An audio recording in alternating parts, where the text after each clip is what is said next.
"Excuse me, ma'am, are you really married?" The question caught Rachel off guard. "What do you mean?" she replied, puzzled. "I had hired a private investigator for a certain investigation," the person continued, their voice solemn. "From the report of that investigator, I heard an unexpected fact that left me unable to hide my shock. If my husband has been exploiting my frequent night shifts to have a sweet affair, I will never forgive him." Rachel, a nurse at a general hospital and a newlywed celebrating her first Christmas since marriage, reflected on her relationship with Daniel. They had met at a social gathering, bonded over their shared last name, and married after 4 years of dating. Daniel, 5 years her senior and a gentleman, worked as an area manager at a retail store, often traveling for business. With no children yet, Rachel took night shifts to earn extra income, enjoying more days off as a result. Their marriage, although relatively new, had been filled with trips and dates until Daniel's unexpected presence at home after one of Rachel's night shifts raised questions. "I'm home, huh? Daniel, you're not off today, are you?" Rachel asked as she walked through the door. Daniel, visibly uneasy, hesitated before responding. "Well, you see, I have a sudden business trip starting tomorrow. They gave me the day off today."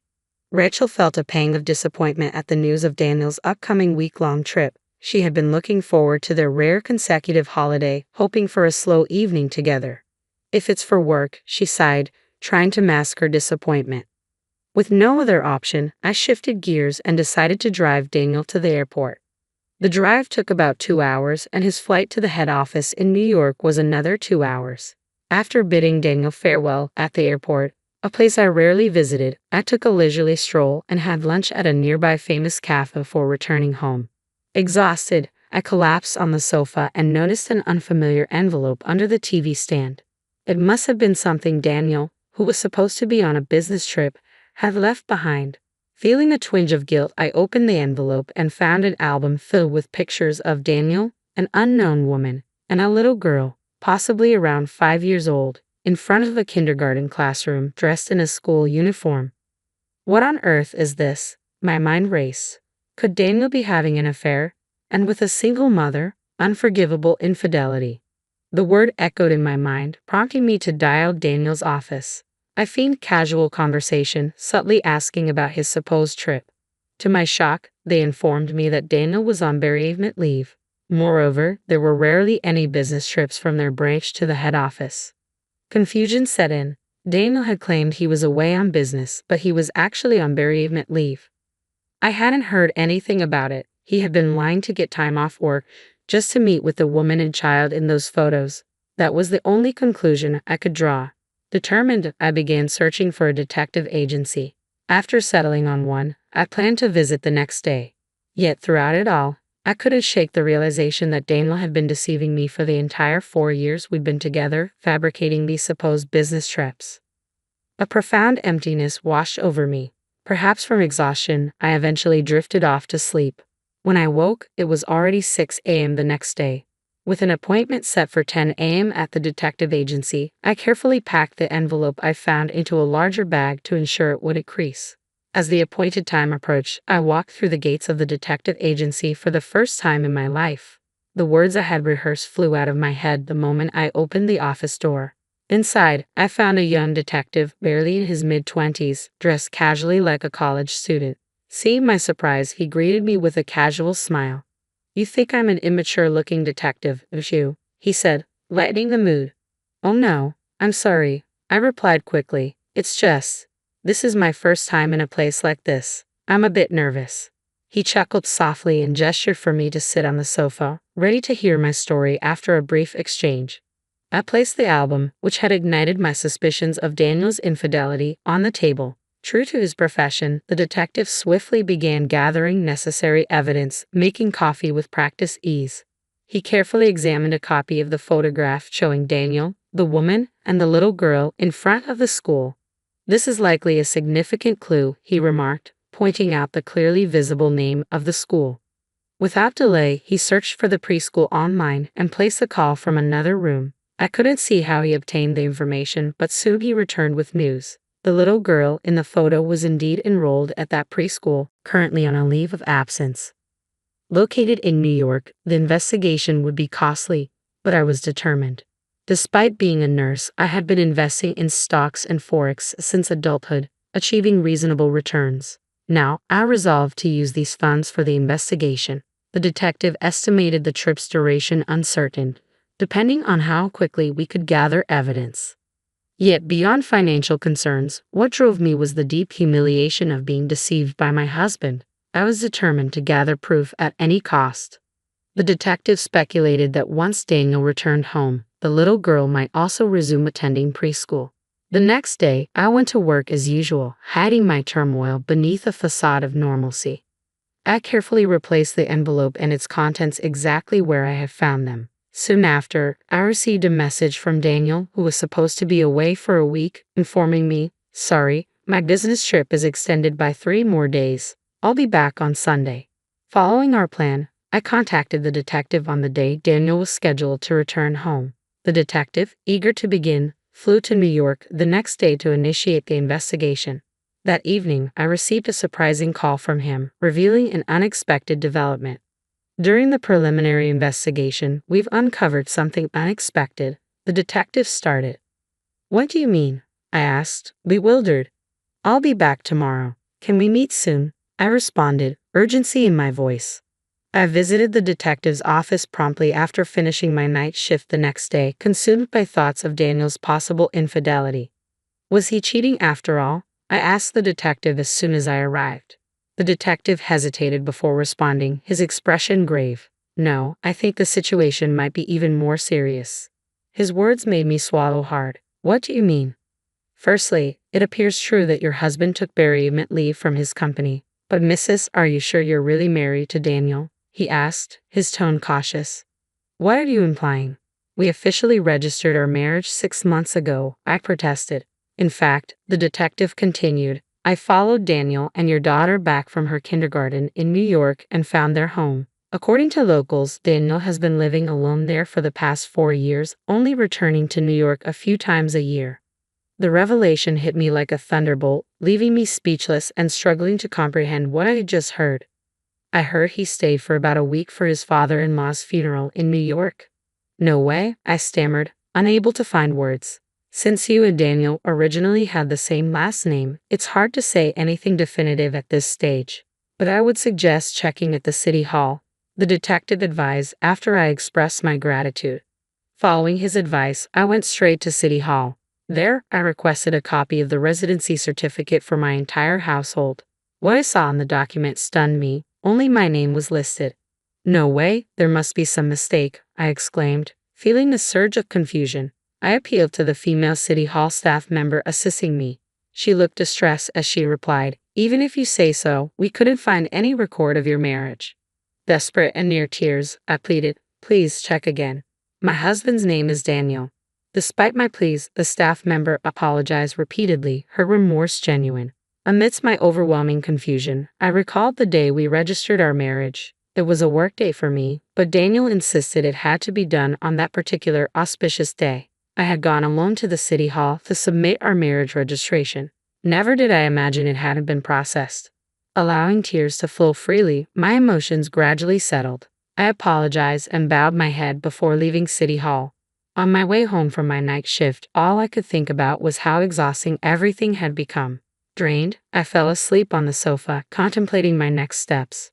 When I woke up, Daniel was in the midst of preparing dinner. Seeing him like that reminded me of the woman and the girl in the photo. I was furious about being deceived, but I knew losing my composure now would hinder any action I could take. So I managed to suppress my emotions. From that day on, I put on a smile in front of Daniel. About a week after my visit to City Hall, I began considering how I could learn more about his real life and his wife. Daniel, often forgetful, had left his smartphone at home that day. Since I happened to be off, I thought about delivering it to him but decided to check his phone first. Normally, snooping on someone else's phone isn't appropriate, but given my mental state, I felt I had no other choice. Daniel sometimes voiced his passcode aloud while unlocking his phone, so it was easy to access. Among his contacts, I found a woman labeled with a girl's picture, the same one he always talked about as an icon. Without hesitation, I called her. After 3 rings, a calm and elegant voice answered, Hello, who is this?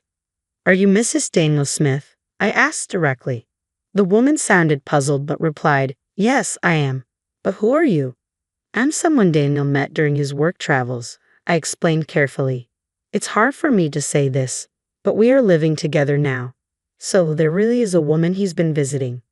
I see, she responded calmly. I was planning to visit my husband who lives there during the end-of-year holidays. Can we talk then? I hadn't expected this turn of events but gladly accepted her generous offer. Around the same time, Daniel mentioned, Sorry, but there's a reunion in my hometown this New Year's, so I'm going back home. I had been eagerly waiting for these words from Daniel. When he finally proposed the meeting, I immediately agreed. According to what his wife told me, Daniel's hometown was in the next town over. I had believed both his parents were deceased and that he had no relatives, but it turned out they were alive and well, residing nearby. With only a month left until the end of the year, I sought out a lawyer specializing in relationships, determined to thoroughly confront and punish Daniel. Until the day of our showdown, I continued to act normally around Daniel, though emotionally it was unbearable. Finally, 1 month later, the day arrived. I told Daniel I had a night shift starting on the 30th and left the house with a smile, wishing him a happy new year. I managed to arrange for vacation days from December 30th to January 2nd under the guise of work obligations. On the 30th, I stayed at a business hotel, and on the morning of the 31st, I met with Daniel's wife at our designated meeting place.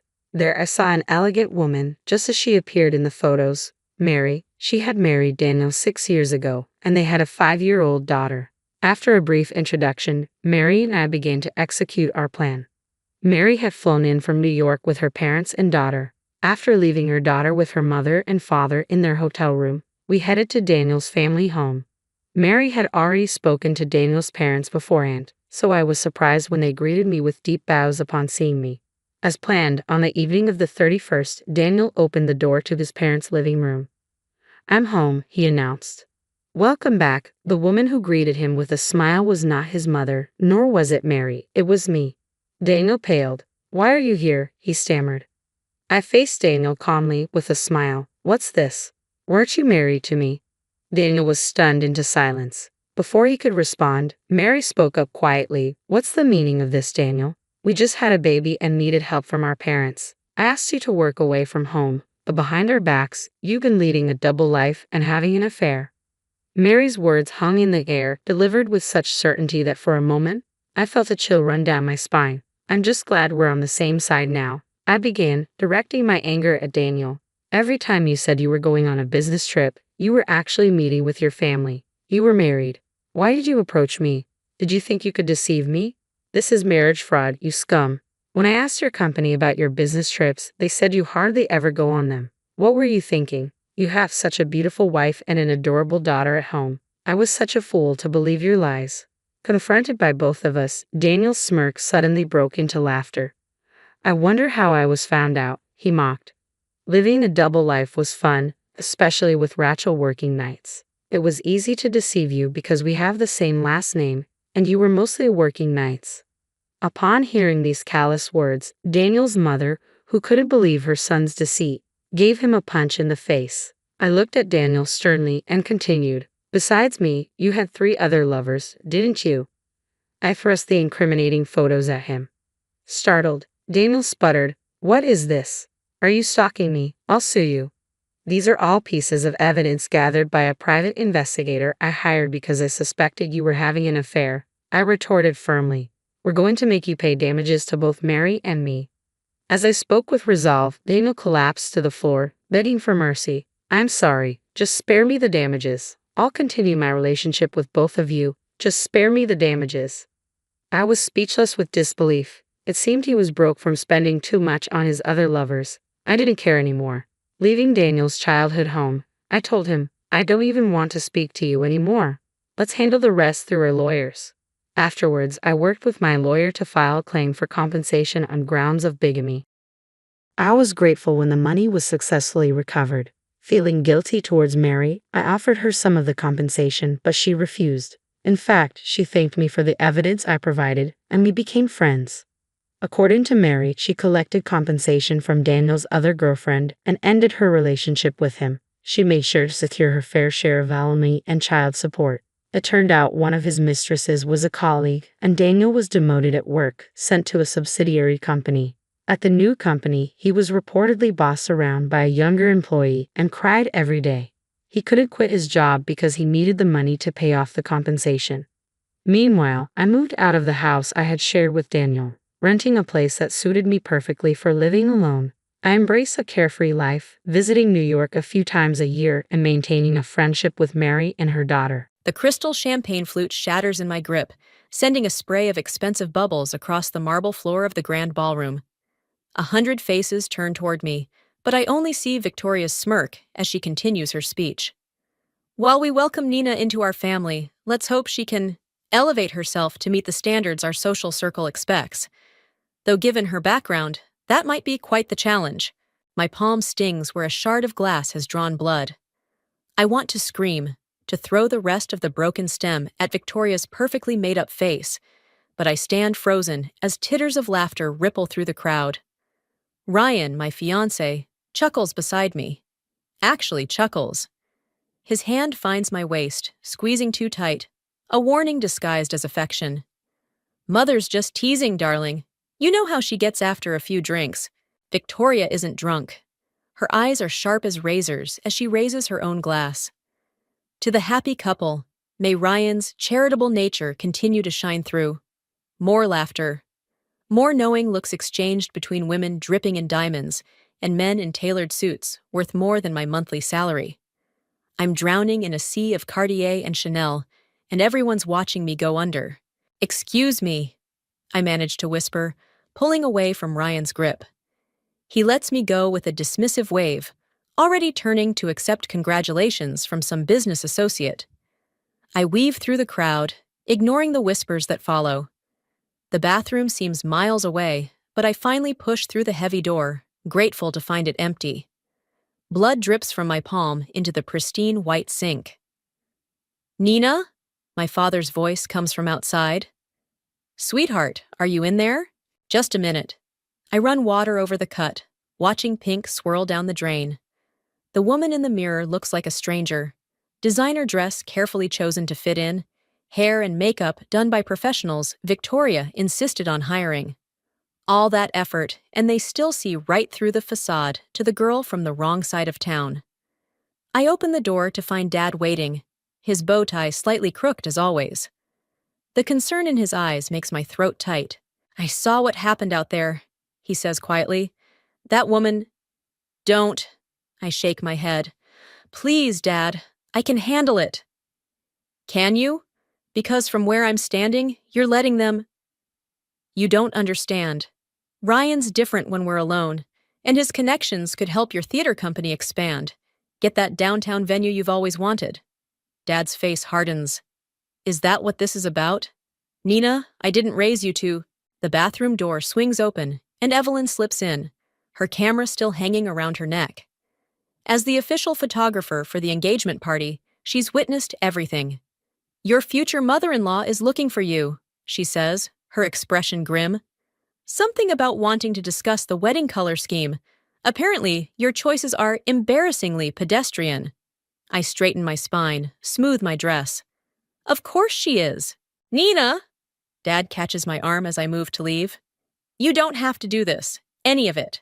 But I do. Because beneath Victoria's cruel words and Ryan's dismissive attitude, I've glimpsed something in their private conversations.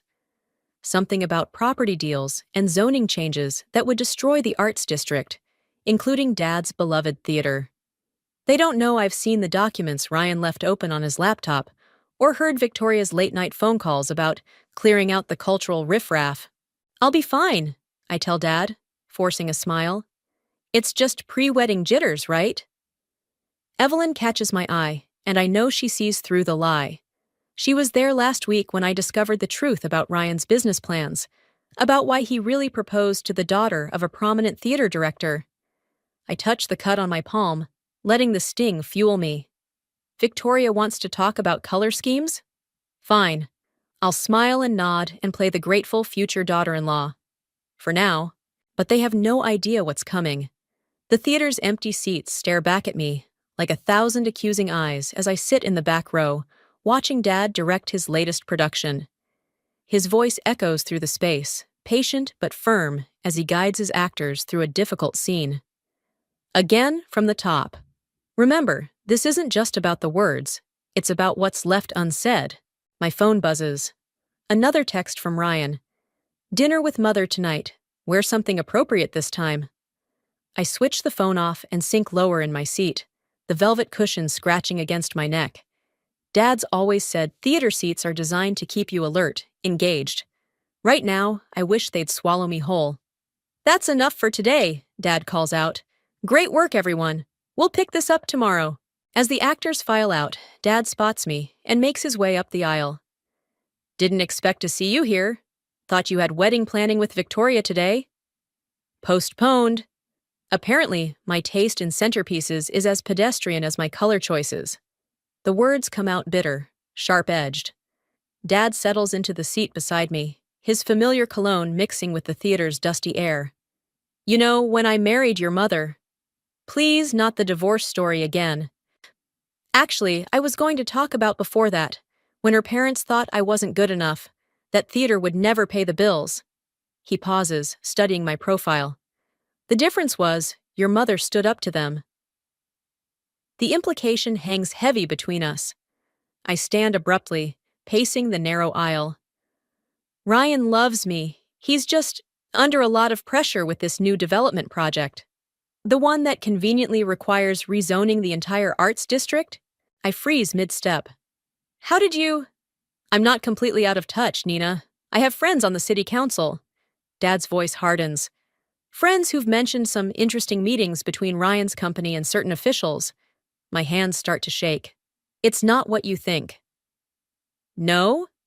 Then explain why Victoria cornered me at your engagement party, hinting that if I supported the rezoning, she'd ensure the theater got preferential treatment in the new development. The air leaves my lungs in a rush. She what? Oh yes. Right after her charming speech about your, what did she call it? Quaint upbringing? I sink back into my seat, mind racing. Why didn't you tell me? Would you have believed me? Dad leans forward, elbows on his knees. You've been so determined to prove yourself worthy of them, you can't see what they really are. And what's that? Vultures, circling what they want, waiting for the right moment to strike. He reaches for my hand, the one still bearing the cut from the champagne glass. The question is, how long are you going to let them feed on you? Before I can answer, the theater door slams open. Ryan strides down the aisle, his expensive shoes clicking against the floor. There you are, I've been calling.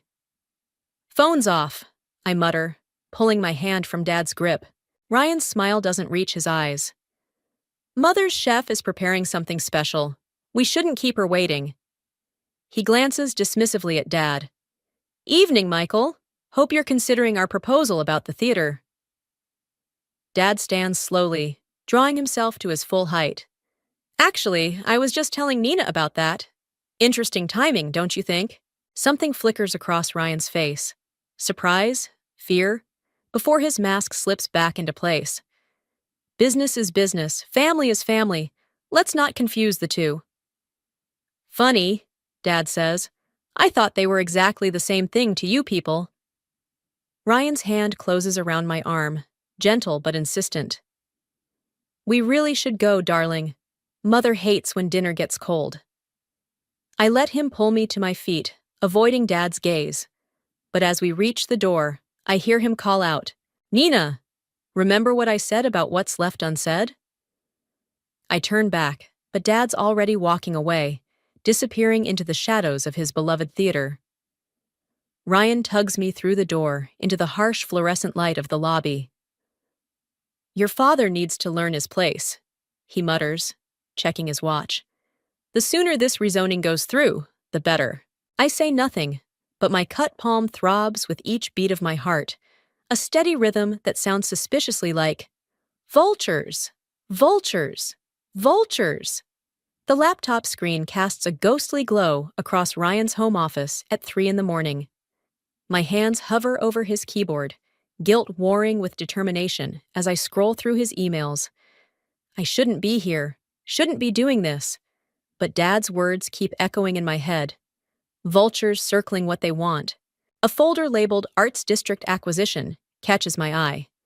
Inside, hundreds of emails between Ryan and Victoria detail their plans with clinical precision. My stomach churns as I read. Found anything interesting? I whirl around. Evelyn stands in the doorway, her camera bag slung over one shoulder. She'd agreed to be my lookout while Ryan attended a late business dinner, but her expression tells me something's wrong. He's coming back early, she whispers. Victoria's with him. My fingers fly across the keyboard, forwarding crucial emails to my private account. How long? 5 minutes, maybe less. The dinner ended badly. I overheard them arguing in the parking lot. The file transfer seems to take forever. I grab my phone, ready to run, when a new email notification pops up. From Victoria to Ryan, sent an hour ago. Michael's becoming a problem. Handle it. The front door slams downstairs. Ryan's voice drifts up, tight with anger. Mother, I told you I have everything under control. Clearly you don't, Victoria snaps. That little theater rat of yours is getting suspicious, and her father. I close the laptop, heart pounding. Evelyn grabs my arm, pulling me toward the connecting door to the master bedroom. We slip through just as footsteps thunder up the stairs. Hide, I mouth to Evelyn, gesturing toward the walk-in closet. She shakes her head, but I push her inside, closing the door quietly. Ryan bursts into the bedroom, Victoria close behind. I pretend to be arranging items on the dresser, forcing my hands not to shake. Nina? Ryan's voice holds surprise and something else. Suspicion? What are you doing up so late? I turn, pasting on a smile. Couldn't sleep. Wedding jitters, I guess. Victoria's eyes narrow, scanning the room. In the dark? I was just heading to bed. I move toward the bed, but Ryan blocks my path. Funny, he says softly. I could have sworn I saw a light in my office. Must have been the moon. The lie tastes like acid. How was dinner? Illuminating. Victoria perches on the edge of the bed, her designer dress impossibly unwrinkled. We were discussing the theater district. Your father's being quite difficult about the rezoning proposal. He's passionate about his work. I fight to keep my voice steady. Passion doesn't pay bills, Ryan says, but loyalty does. Perhaps you could help him understand that? A creak comes from the closet. Ryan's head snaps toward the sound. I laugh too loudly. These old houses, always making noise. This house is 3 years old, Victoria says. Ryan strides toward the closet. I step in front of him, pressing my hands against his chest. Baby, please, can we just go to bed? I've missed you. He catches my wrists, squeezing until I wince. What are you hiding? Ryan! Victoria's voice cracks like a whip. Check the office first. Something feels off. He releases me, turning toward his office. The moment he's through the connecting door, I lunge for the closet, yanking it open. Evelyn slips out, camera clutched to her chest. Go, I whisper urgently. Fire escape. She hesitates. Nina! Everything's gone dark in here. Ryan calls from his office. Power must be out on this circuit. I shove Evelyn toward the window. She disappears into the night just as Ryan returns, Victoria hovering in the doorway like a malevolent shadow. Circuit breaker must have tripped, I say brightly. Should I check it? Ryan's hand shoots out, grabbing my phone from my pocket. Let's see what you've been up to instead. My heart stops as he scrolls through my email, but I'd been careful. The forwarded messages went to a secret account. Nothing, he says finally, sounding almost disappointed. Victoria makes a dismissive noise. We're wasting time. Handle the theater situation, Ryan. Whatever it takes. She sweeps out, leaving us alone. Ryan cups my face, his touch deceptively gentle. I love you, he whispers. Don't make me choose between you and business. I lean into his hand, letting him think I'm surrendering. But my mind races with the emails I've discovered. The threats against my father. The cruel calculation behind every move they've made. Never, I promise. The lie burning like fire in my throat. The headline on my phone stops me cold. Historic Theater District faces demolition. Emergency council meeting called. Below it, a photo of Ryan shaking hands with the mayor, both wearing triumphant smiles. The timestamp reads 30 minutes ago. I'm already running when Evelyn calls. They're voting tonight, she says, breathless. Your father. I know. Meet me there. The council chamber buzzes with tension when I arrive. Ryan stands at the podium, his voice smooth as honey. Progress requires sacrifice. The new development will bring jobs, revenue, cultural opportunities. Cultural opportunities? Dad's voice cuts through the murmurs. He rises from his seat, trembling with rage. You're destroying culture to build luxury condos. Victoria, seated in the front row, whispers something to a council member, who nods sympathetically. My stomach twists as I recognize her practiced manipulation at work. Michael, Ryan says, we've discussed compensation, a generous relocation package. The theater's been there for 50 years. Dad's voice breaks. My father built it. Nina practically grew up on that stage. Ryan's eyes find mine in the crowd. Something flickers across his face. Regret or satisfaction? Sometimes we must let go of the past to embrace the future. Isn't that right, darling? The endearment lands like a slap. Every head turns toward me, waiting, expecting the dutiful fiancée to support her man. I stand slowly, my chair scraping against the floor. Actually, I have something to say. Victoria straightens, her perfectly manicured nails digging into her armrest. Ryan's smile freezes. The council should know, I begin, that I have emails detailing private meetings between certain developers and council members. Meetings that weren't publicly disclosed as required by law. The room erupts in whispers. Ryan's smile vanishes completely. Nina! His voice holds a warning. Think carefully about what you're doing. Oh, I have. I pull out my phone, hands steady despite my racing heart. I've thought about nothing else since I found proof that you deliberately targeted the theater district, that you pursued me to gain influence over my father. Victoria rises, her silk dress rustling. This is hardly the place for domestic disputes. It's exactly the place. I turn to the council members. Check your emails. You'll find copies of everything I discovered, including records of certain financial transactions that I'm sure the ethics committee would find fascinating. Ryan moves toward me, but Evelyn steps between us, camera raised. Stay back. I've got everything on video, including your late-night conversation about handling Michael. The mayor clears his throat. Perhaps we should postpone this vote pending further investigation. You can't do this. Ryan's mask finally cracks, revealing the fury beneath. I made you. Without me, you're nothing but a small-town nobody with delusions of grandeur. I slip off my engagement ring, letting it fall to the floor with a metallic ping that echoes through the suddenly silent room. Better a nobody with integrity than whatever you are. Security! Victoria calls sharply. Remove them! They're disrupting official proceedings. But the damage is done. Council members huddle together, examining their phones. The mayor's face grows increasingly pale. Dad appears at my side, his hand finding mine. Let's go. As we turn to leave, Ryan grabs my arm. You'll regret this. I'll make sure you never work in this town again. I lean close, speaking softly so only he can hear. Funny thing about vultures, Ryan. Sometimes the prey fights back. His grip loosens in surprise, and I pull free. Evelyn follows us out, her camera still recording Victoria's increasingly frantic attempts to control the chaos. Outside, the night air hits my face like a wake-up call. My hands start shaking as the adrenaline fades. What now? Evelyn asks. I watch through the window as Ryan's carefully constructed world begins to crumble. He's shouting at council members, his composure completely shattered. Victoria stands alone, her social influence useless against hard evidence. Now, I say, we finish what they started. Dad squeezes my hand. Together? I squeeze back, feeling stronger than I have in months. Together. Behind us, The theater's marquee lights still shine, a beacon in the darkness. They wanted to tear it down, but they forgot one crucial thing. Some foundations run too deep to break. The email arrives at 3 in the morning.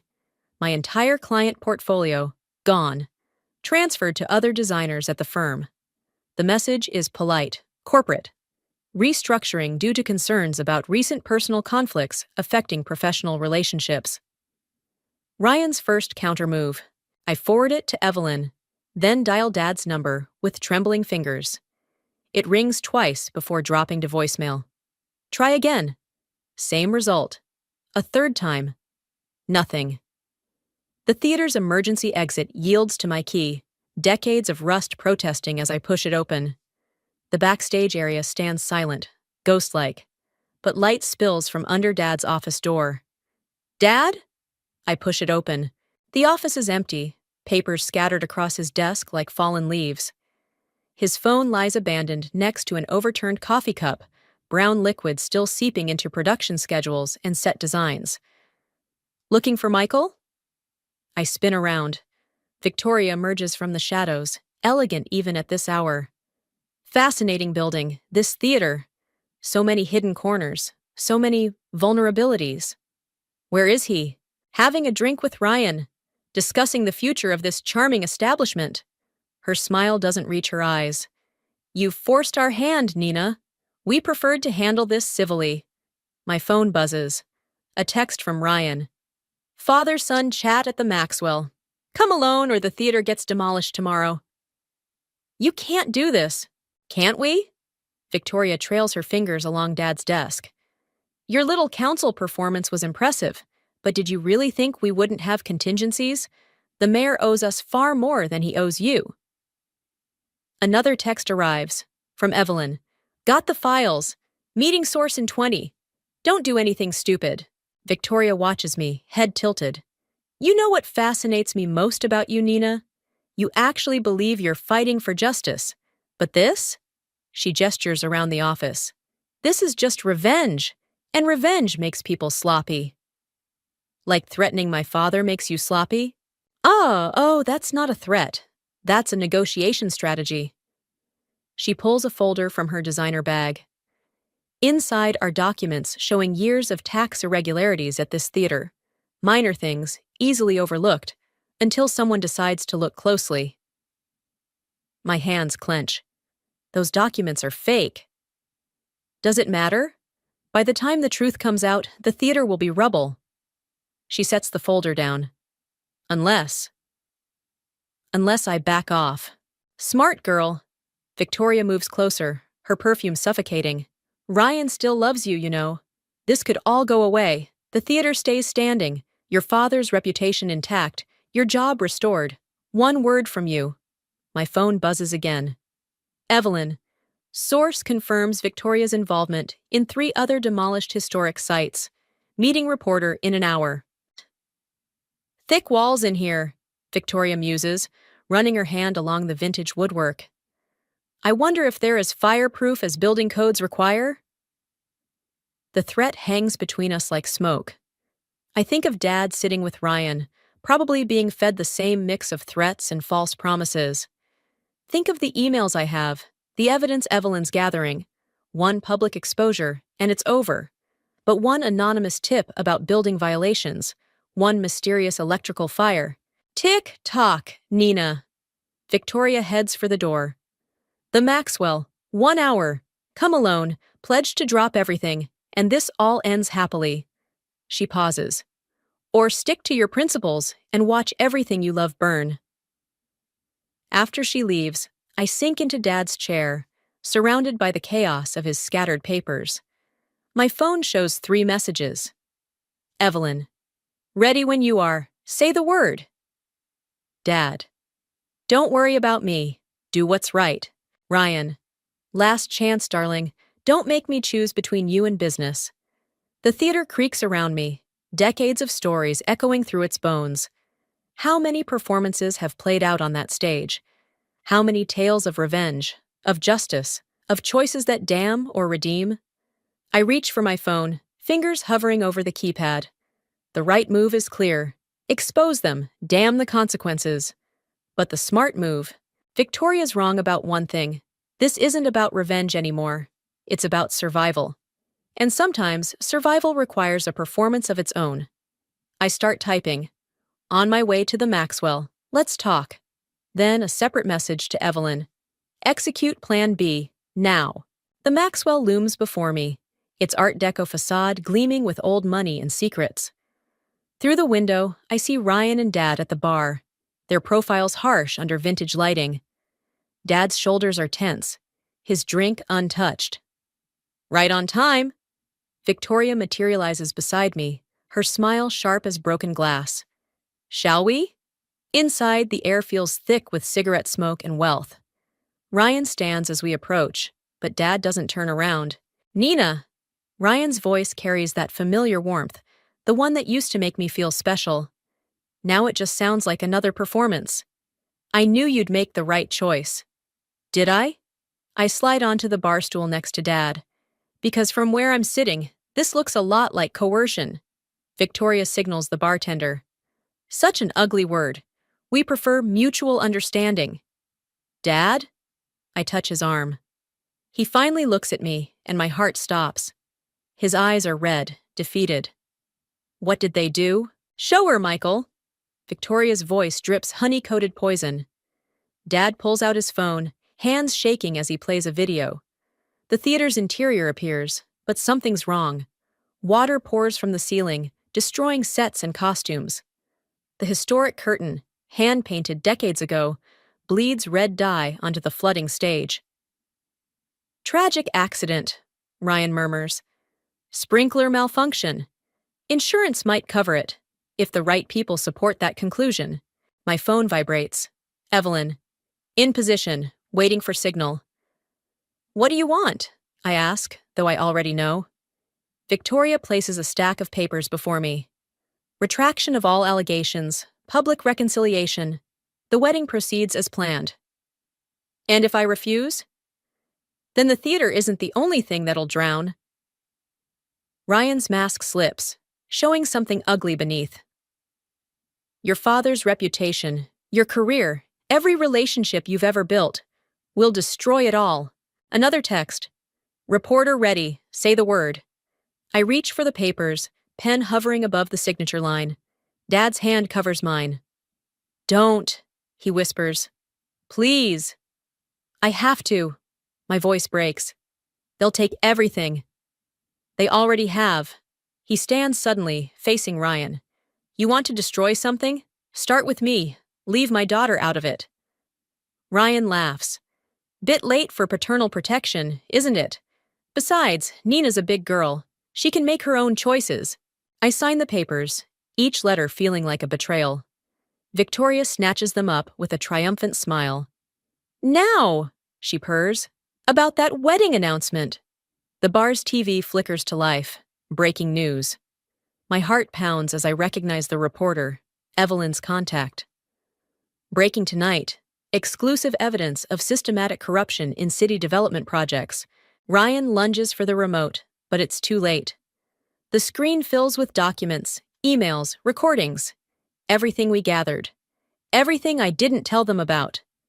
Primary sources implicate developer Ryan Matthews and socialite Victoria Matthews in multiple cases of fraud, coercion, and environmental violations. You promised. Ryan grabs my arm, fingers digging in.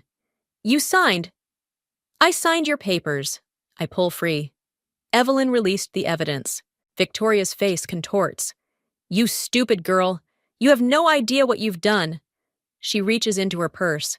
My blood turns to ice as she withdraws not papers, but a small revolver. Mother, Ryan warns. Not here. Shut up. Her hand trembles. You think this is a game? That theater was just the beginning. By morning, everything you love will be ashes. The bartender reaches for a phone. Victoria swings toward him. Don't. In the chaos, Dad steps between us. That's enough, Victoria. Move, Michael. No. His voice carries the authority of countless stage directions. You want to destroy something? Start with me. The gun wavers. Sirens wail in the distance. Last chance, Victoria hisses. Call off the reporter, or... The explosion of sound fills the room. Dad stumbles. Red blooms across his chest. Time stops. Someone screams. Maybe me. Victoria stares at the gun in her hand, like she's never seen it before. Ryan backs away, already crafting his denial. As Dad crumples, I catch him, lowering us both to the floor. His blood seeps into my clothes, hot and accusing. "Nina," he whispers. "The show must..." His eyes close. The sirens grow louder, but they're too late. They're all too late. I hold my father and watch my revenge transform into something darker, more terrible than I ever imagined. The show must go on. But not like this. Never like this. The hospital corridor stretches endless and white. Dad's in surgery, fighting for his life, while I sit here covered in his blood. Evelyn paces nearby, her camera still recording everything. "Police have Victoria and Ryan in custody," she says. "The evidence is overwhelming. They're finished." Good. The word tastes like ashes. The TV in the waiting room plays footage from the Maxwell. Security cameras caught everything. Victoria's breakdown, the gun, Dad stepping forward. My revenge, perfectly documented in high definition. A doctor approaches. I stand on shaking legs, but she walks past to another family. Their relieved cries echo down the hall. "Nina!" Mom appears, looking older than I've ever seen her. "I just heard, 'Don't!' I can't handle her guilt right now. Just, don't!" The elevator dings.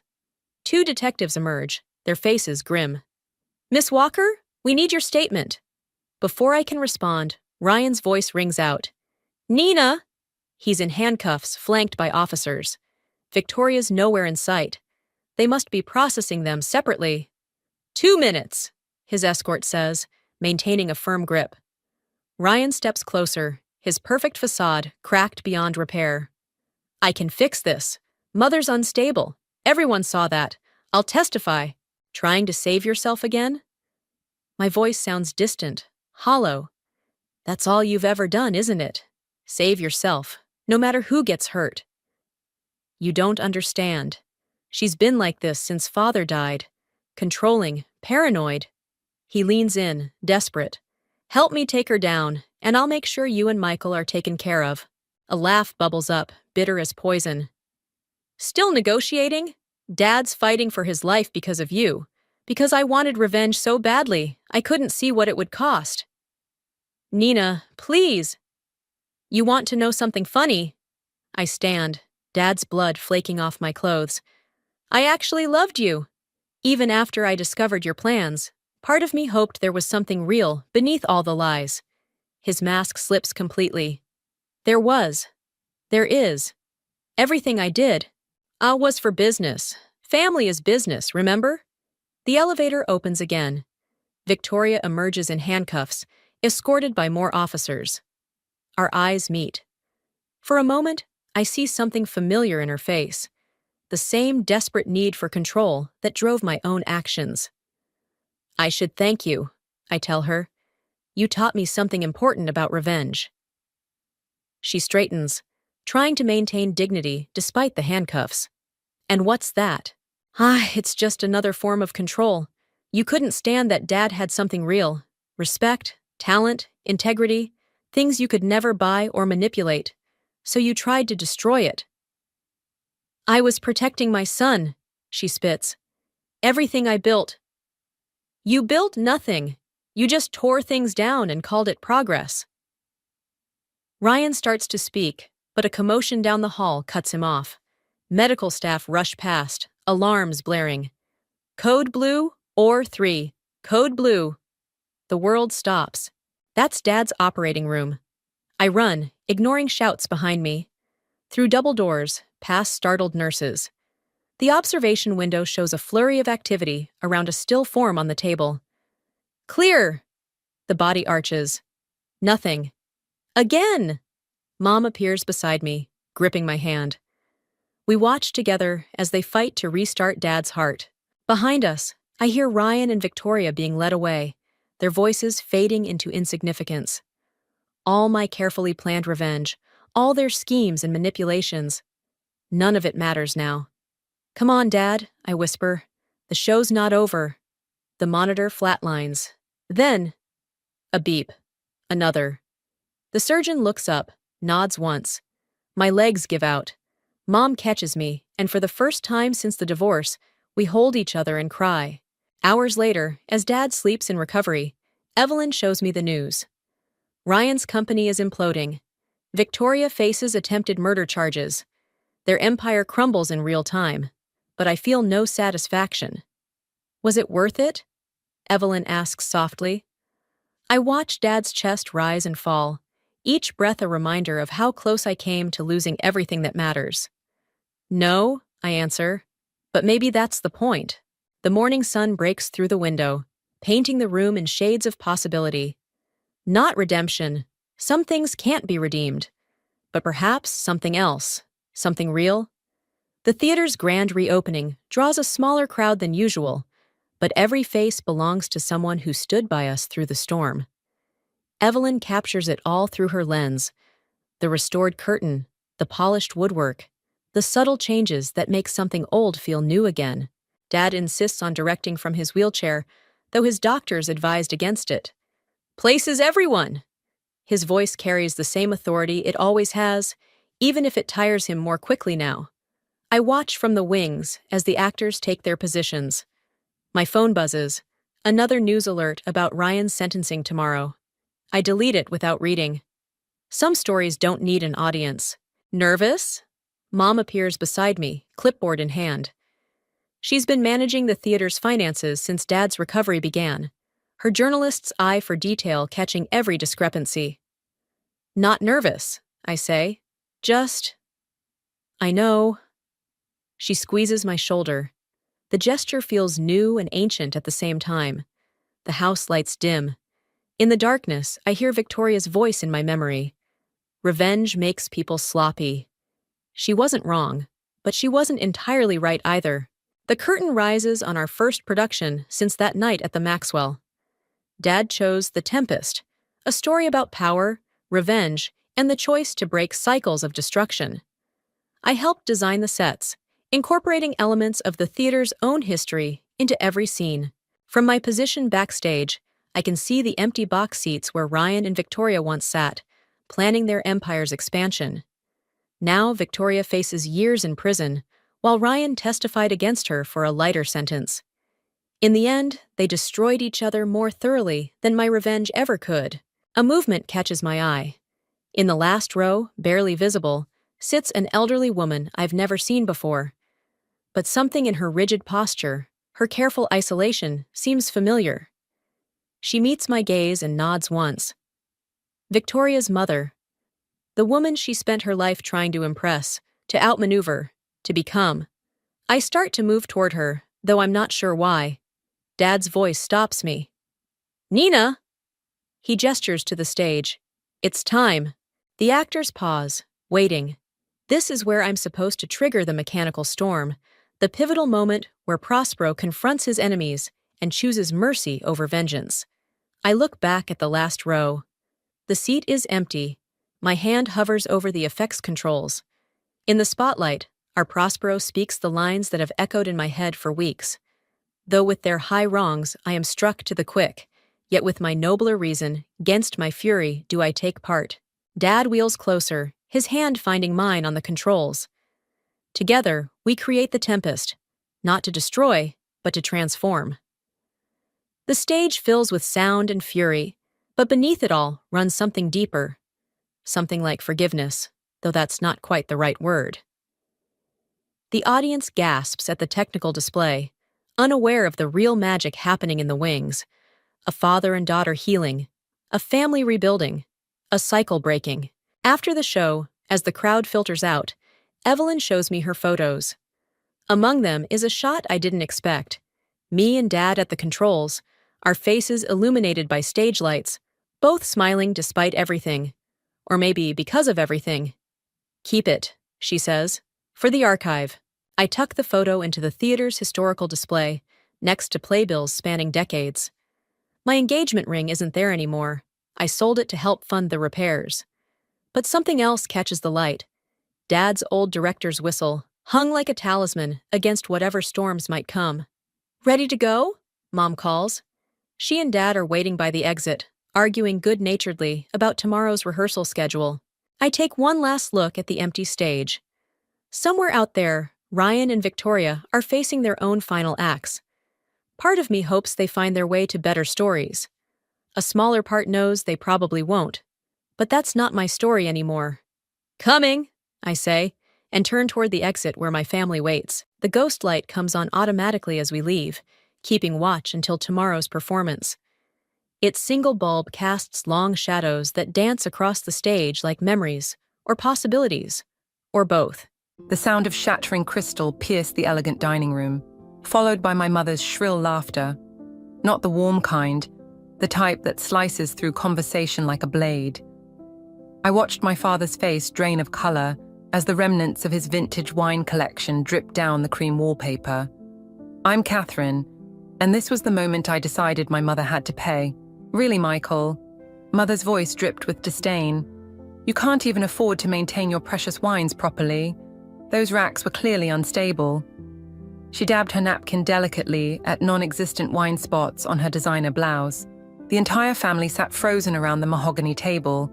Uncle James, Aunt Patricia, Cousin Sophie, and my brother Tom. Even Emily, Mother's ever-present best friend, seemed uncomfortable. The only movement was the steady crimson stream flowing across the hardwood floor. Father's hands trembled slightly as he gripped his fork. Laura, please, not now. Oh, but when? Mother's eyes glittered dangerously. When should we discuss how you've been lying to everyone about our financial situation? Pretending everything's fine while you're practically begging the bank for extensions?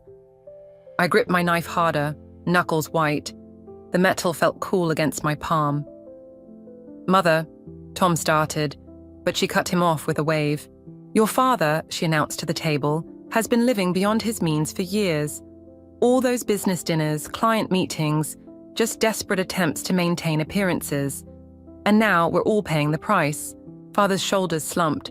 I'd never seen him look so defeated. This man who'd worked 16-hour days, who'd never missed a single one of my dance recitals, despite his crushing schedule, who still brought Mother flowers every Friday, even after she'd stopped acknowledging them. The country club membership, Mother continued, her voice rising, the summer house, the children's trust funds, all smoke and mirrors. Sophie started crying quietly. Tom reached for her hand under the table. Laura, Emily ventured, maybe this isn't the best time. It's the perfect time. Mother stood, swaying slightly. The wine glass in her hand threatened to spill with each gesture. Everyone should know what a fraud Michael Reynolds really is. I watched Father's face carefully. Each word hit him like a physical blow, but he wouldn't defend himself. He never did. Not against her. The thing about revenge is that it doesn't announce itself with trumpets and lightning. It creeps in during moments like these, when you're watching someone you love being systematically destroyed by someone who promised to love them. I've protected you for too long, Mother declared, covered for your failures, made excuses to our friends.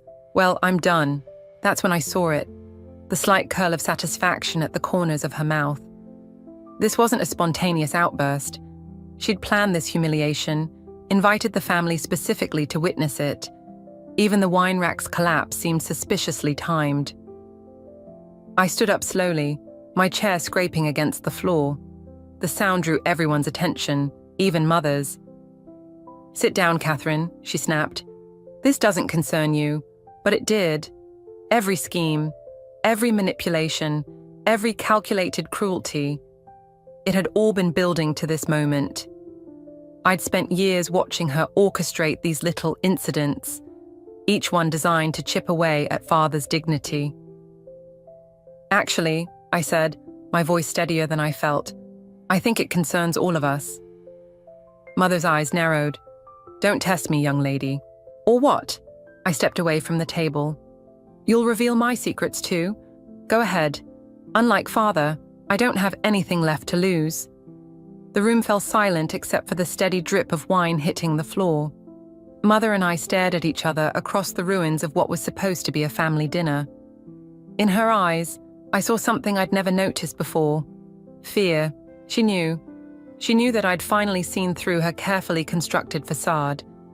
And for the first time in my life, I saw my mother for what she truly was. Not an unstoppable force, but a desperate woman clinging to control. I walked out of the dining room that night, leaving behind the wreckage of crystal, wine, and family ties. But I took something with me, a purpose. Mother had spent years crafting her perfect image, building her web of lies and manipulation. Now it was my turn to start weaving. She'd taught me well, after all. Perhaps too well. 3 days after the dinner disaster, I found Mother holding court at Rosewood Country Club. She'd positioned herself perfectly. Center table, afternoon sun casting a golden halo around her carefully styled hair. Emily sat beside her, both of them surrounded by a cluster of society women who hung on Mother's every word. "It's been so difficult," Mother dabbed at dry eyes with a monogrammed handkerchief. "Managing everything alone while Michael focuses on his issues." My coffee cup clinked sharply against its saucer. I'd chosen a corner table, hidden behind a large fern, but close enough to hear every perfectly crafted lie. "You're so brave, Laura," one of the women cooed, "and still so generous, hosting the summer benefit despite everything." Emily nodded sympathetically. Laura never lets personal troubles interfere with her charitable work. I nearly laughed. Mother's charitable work mainly involved organizing expensive galas where she could showcase her latest designer purchases and network with potential allies. The actual charities received pittances compared to the event costs. My phone buzzed. "Tom, where are you? Need to talk." "Ladies, if you'll excuse me." Mother stood, smoothing her silk dress. "I have a meeting with the event planner. Emily, would you mind handling the final details?" "Of course, darling." Emily's smile didn't quite reach her eyes. "Interesting." I waited until Mother left before approaching their table. Emily's face tightened when she saw me. "Catherine, what a surprise." "Emily," I slid into Mother's vacant chair. "Enjoying your role as chief enabler today?" The other women shifted uncomfortably. Emily's laugh was brittle. "I don't know what you mean." "No?" I pulled out my phone, scrolling through photos. "So these credit card statements showing Mother's shopping sprees using Father's business account, that's not something you've been helping her hide?" Emily's perfectly manicured hand trembled as she reached for her water glass. "Those are private matters between your parents." "Nothing's private when it's fraud, Emily." I kept my voice low, pleasant. "How long have you been helping her doctor the accounts? I should go." Emily gathered her things quickly. "Ladies, excuse me." I watched her practically run from the dining room. The remaining women stared at me, scandalized and intrigued. "Oh, don't let me interrupt your lunch," I smiled. "I'm sure Mother will have a fascinating explanation for everything when she returns." My phone buzzed again. "Tom, seriously, Kath, it's about Mom." I found Tom in the club's library, pacing between leather armchairs. "What's wrong?" "She's selling the summer house." He ran fingers through his hair. "Without telling Dad." "She can't, it's in both their names." She forged his signature on the papers. Tom collapsed into a chair. "I saw them on her desk this morning when I dropped off Sophie. The summer house, where we'd spent every August of our childhood, where Father taught us to sail, where Tom had proposed to Sophie's mother, where I'd... Does Father know?" Tom shook his head. "She's telling everyone he agreed to it, that it's part of their financial restructuring." He made air quotes, face twisted with disgust. "When's the sale supposed to close?" "Next week. Some cash buyer she found through Emily's real estate connections." He looked up at me. "We have to stop her, Kath." I sat down slowly, mind racing. "Maybe we don't." "What?" "Maybe instead of stopping her, we let her hang herself." I leaned forward. "Think about it. Forged documents, fraudulent sale, conspiracy with Emily. That's not just unethical, it's criminal." "You want to let her commit fraud?" I want to catch her committing fraud, with witnesses, evidence, something she can't talk her way out of. Tom's face paled. That would destroy her. She's destroying herself, Tom. We'd just be making sure everyone sees it. He stood abruptly. I can't be part of this. She's still our mother. Is she? I watched him pace again. When was the last time she acted like one? Before he could answer, the library door opened. Mother stood there, Emily hovering anxiously behind her. Well, Mother's voice was ice. What a cozy little family meeting. Discussing anything interesting? I met her gaze steadily. Just catching up. You know how it is. So many secrets to keep track of these days. Something flickered in her eyes. Uncertainty? Fear? But her smile remained fixed, perfect. Dinner at home tonight, she announced. Both of you. No excuses. She turned to leave, then paused. Oh, and Catherine, stay away from Emily. She doesn't need your accusations. After she left, Tom grabbed my arm. What are you going to do? I watched Mother's retreating figure through the library windows, already rehearsing her next performance for someone new. Whatever it takes. The bank statements spread across my desk like fallen leaves, each one revealing another piece of Mother's elaborate financial maze. Credit card charges for spa weekends, labeled as business meetings. Cash withdrawals that coincided with her shopping sprees, logged as office supplies. And there, buried in the latest statement, a wire transfer to an offshore account. My new office at Morton & Pierce offered the perfect vantage point for my investigation. Through the glass walls, I watched Daniel approach, 2 coffee cups in hand. You look like you're planning a murder, he said, setting 1 cup beside me. Just following the money. I pushed a statement toward him. See anything interesting? He studied it, frowning. These transactions, they're all routed through shell companies. His eyes widened. Wait, isn't this your father's business account? Before I could answer, my phone lit up with Tom's face. Hey, what's... She's selling my house. His voice cracked. The one Sarah and I bought for Sophie. The coffee turned bitter in my mouth. What? Mom convinced Sarah to sign over her power of attorney last month. Said it was to help with Sophie's college fund. Tom's laugh was hollow. Now she's liquidating everything, claiming it's to protect us from Dad's financial irresponsibility. Daniel watched me grip the phone tighter. I'll call you back, I managed. There's more, Tom said quickly. Emily came to see me. She's scared, Kath. Says Mum's been having her falsified documents for years. Bank records, property deeds. Where are you? Home. Sophie's at school. Stay there. I stood, gathering the statements. And Tom, don't tell Mother you talked to me. Daniel followed me to the elevator. You're not going alone. I have to. This is family. Exactly why you shouldn't face it alone. He held the elevator door. Besides, you might need a witness. The drive to Tom's house was silent except for the rustle of papers as Daniel reviewed more statements. Finally, he spoke. Your mother's not just manipulating people. She's committing serious fraud. I know. Then why haven't you... Because prison's too easy. I turned onto Tom Street. She needs to lose everything she values first. Her reputation, her social standing, her control. Emily's car sat in Tom's driveway, its driver's door still open. Inside, voices echoed from the kitchen. You promised, Emily's voice shook. You said this was just about protecting the family assets. It is.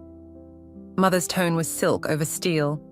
And you're going to help me finish it unless you want everyone to know about those irregularities in your real estate licenses. I stepped into the doorway. What irregularities would those be, Mother? She spun around, face composed except for a slight twitch near her left eye. Catherine, what a surprise. Is it? I moved closer, Daniel a steady presence behind me. Or did you expect me once you started targeting Tom? I'm protecting your brother from your father's mistakes. She smiled at Tom, who stood pale and rigid by the sink. Someone has to think about this family's future. By stealing his house? By threatening Emily? Threatening? Mother laughed. Emily and I are dear friends, aren't we, Emily? Emily stared at her hands. Laura, please, this isn't what we discussed. What we discussed doesn't matter anymore. Mother's voice hardened. What matters is loyalty. Something my children seem to have forgotten. Loyalty. I pulled out my phone, scrolling through documents. Like the loyalty you showed father when you started embezzling from his company, or when you forged his signature on loan applications. Her composure cracked slightly. You've been spying on me. No, Mother. I've been watching you destroy our family for years. Now I'm finally doing something about it. She moved suddenly, reaching for my phone. Daniel stepped between us. That's enough, Laura, he said quietly. Mother's eyes narrowed. And who exactly are you? Someone who's seen enough evidence to know you're in serious trouble. She looked around the kitchen, at Tom's distress, Emily's fear, my determination. For a moment, something like uncertainty crossed her face. Then she smiled, reaching for her purse. Well, this has been enlightening. Tom, darling, we'll discuss the house later. Emily, I expect those papers by tomorrow. If you touch Tom's house, I said as she reached the door, I'll release everything. Every transaction, every forged document, every threat. She paused, hand on the doorknob. You wouldn't dare destroy this family. You already have. I'm just making sure everyone knows who's responsible. After she left, Emily broke down, confessing everything. Tom paced, processing the revelations. Daniel quietly documented it all. And I finally saw the path forward clearly. Mother had taught me well about masks and manipulation. Now it was time to put those lessons to use. Daniel's apartment became our war room, walls covered with financial records and sticky notes mapping Mother's web of deception. 3 weeks of late nights had revealed a pattern more intricate than I'd imagined. Look at this. Daniel pointed to a series of transactions. Every major withdrawal coincides with a deposit into Emily's account, then gets redistributed to these shell companies. I traced the money trail with my finger. She's been planning this for years. Planning what? To make father look incompetent. Each failed investment, every poor business decision, she orchestrated all of it. My phone buzzed. Father's name lit up the screen. Catherine. His voice sounded tired. Are you busy? 20 minutes later, I found him in his office, surrounded by empty boxes. The nameplate on his desk, Michael Reynolds, CEO, lay face down. The board voted this morning, he said without looking up, effective immediately. My throat tightened. They can't do that. You built this company. With fraudulent loans, apparently. He finally met my eyes. Did you know? About what? Your mother's activities. He pushed a folder across the desk. The board received these anonymously. Inside were copies of loan applications, all bearing his forged signature. But something was wrong. The dates, the amounts, they didn't match my research. These are fake, I said. They're very real. He rubbed his face. Laura admitted everything when they confronted her. Said she was trying to save the company from my mismanagement. My phone buzzed again. Tom. Mom's calling everyone. Says Dad embezzled millions. People are believing her. She's lying, I told Father. I can prove it. It doesn't matter anymore. He stood, starting to pack his desk. The damage is done. I drove straight to Daniel's, my hands shaking on the steering wheel. He opened the door before I could knock. Your mother just called the office, he said. She's telling everyone your father. I know. I pushed past him to our evidence wall. But these dates are wrong. She's created a whole new narrative. How? Emily. I yanked down several documents. She didn't just help Mother hide money. She helped her create a paper trail framing father. Daniel caught my arm as I reached for more papers. Kathy, stop. Think. Why now? Because... I froze, realization hitting like ice water. The charity gala. She's hosting it next week. At the country club, Daniel nodded, where everyone who matters will be watching. She's not just destroying Father's reputation. My laugh sounded hollow. She's going to play the victim in front of the entire social circle. The loyal wife who discovered her husband's betrayal. My phone lit up with messages. Society friends expressing shock and sympathy, all to mother. Board members distancing themselves from father. Even Tom's in-laws were questioning their connection to our family. She's winning, I whispered. Daniel studied the evidence wall. Maybe not. Look at the real timeline we've built. If we could prove these new documents are forgeries, we'd need Emily's help. I pulled out my phone. And she's terrified of mother. Then we give her something more terrifying. Daniel grabbed his laptop. Your mother's not the only one who can create a paper trail. I watched him work, something cold settling in my chest. You want to threaten Emily? I want to give her a choice. He turned the screen toward me. Between your mother's threats and actual proof of her own crimes, the document he'd created detailed every fraudulent transaction Emily had processed, every false document she'd notarized, enough to end her career, possibly send her to prison. This makes us just like her, I said quietly. No. Daniel closed the laptop. It makes us better players at her game. My phone buzzed one final time. Mother. Darling, I need you at the gala planning meeting tomorrow. Time to show everyone how our family handles crisis with grace.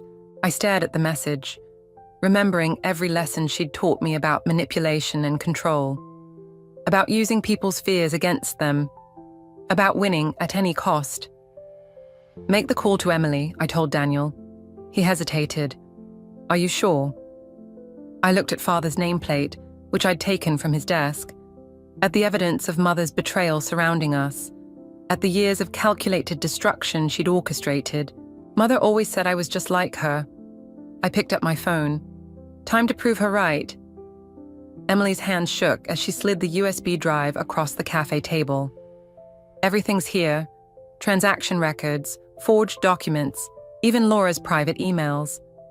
She glanced nervously over her shoulder. If she finds out, she won't. I pocketed the drive. Unless you tell her. You don't understand. She's planning something big for the gala. Something about Sophie. My coffee cup froze halfway to my lips. What about Sophie? I overheard her on the phone. She's using Tom's custody agreement against him. Said something about proving Sarah unfit. The cup clattered against the saucer. Of course, Mother would target Sophie, the one person Tom would sacrifice everything to protect. My phone buzzed. Daniel, your mother just called a board meeting, emergency session. I have to go. I stood, leaving cash for the coffee. Remember our deal, Emily? One word to Mother. I know. She wouldn't meet my eyes. The evidence goes public. The elevator ride to the boardroom felt endless. Through the glass walls, I could see Mother holding court, dressed impeccably in pearl grey. The perfect grieving wife. Catherine. She smiled as I entered. Perfect timing.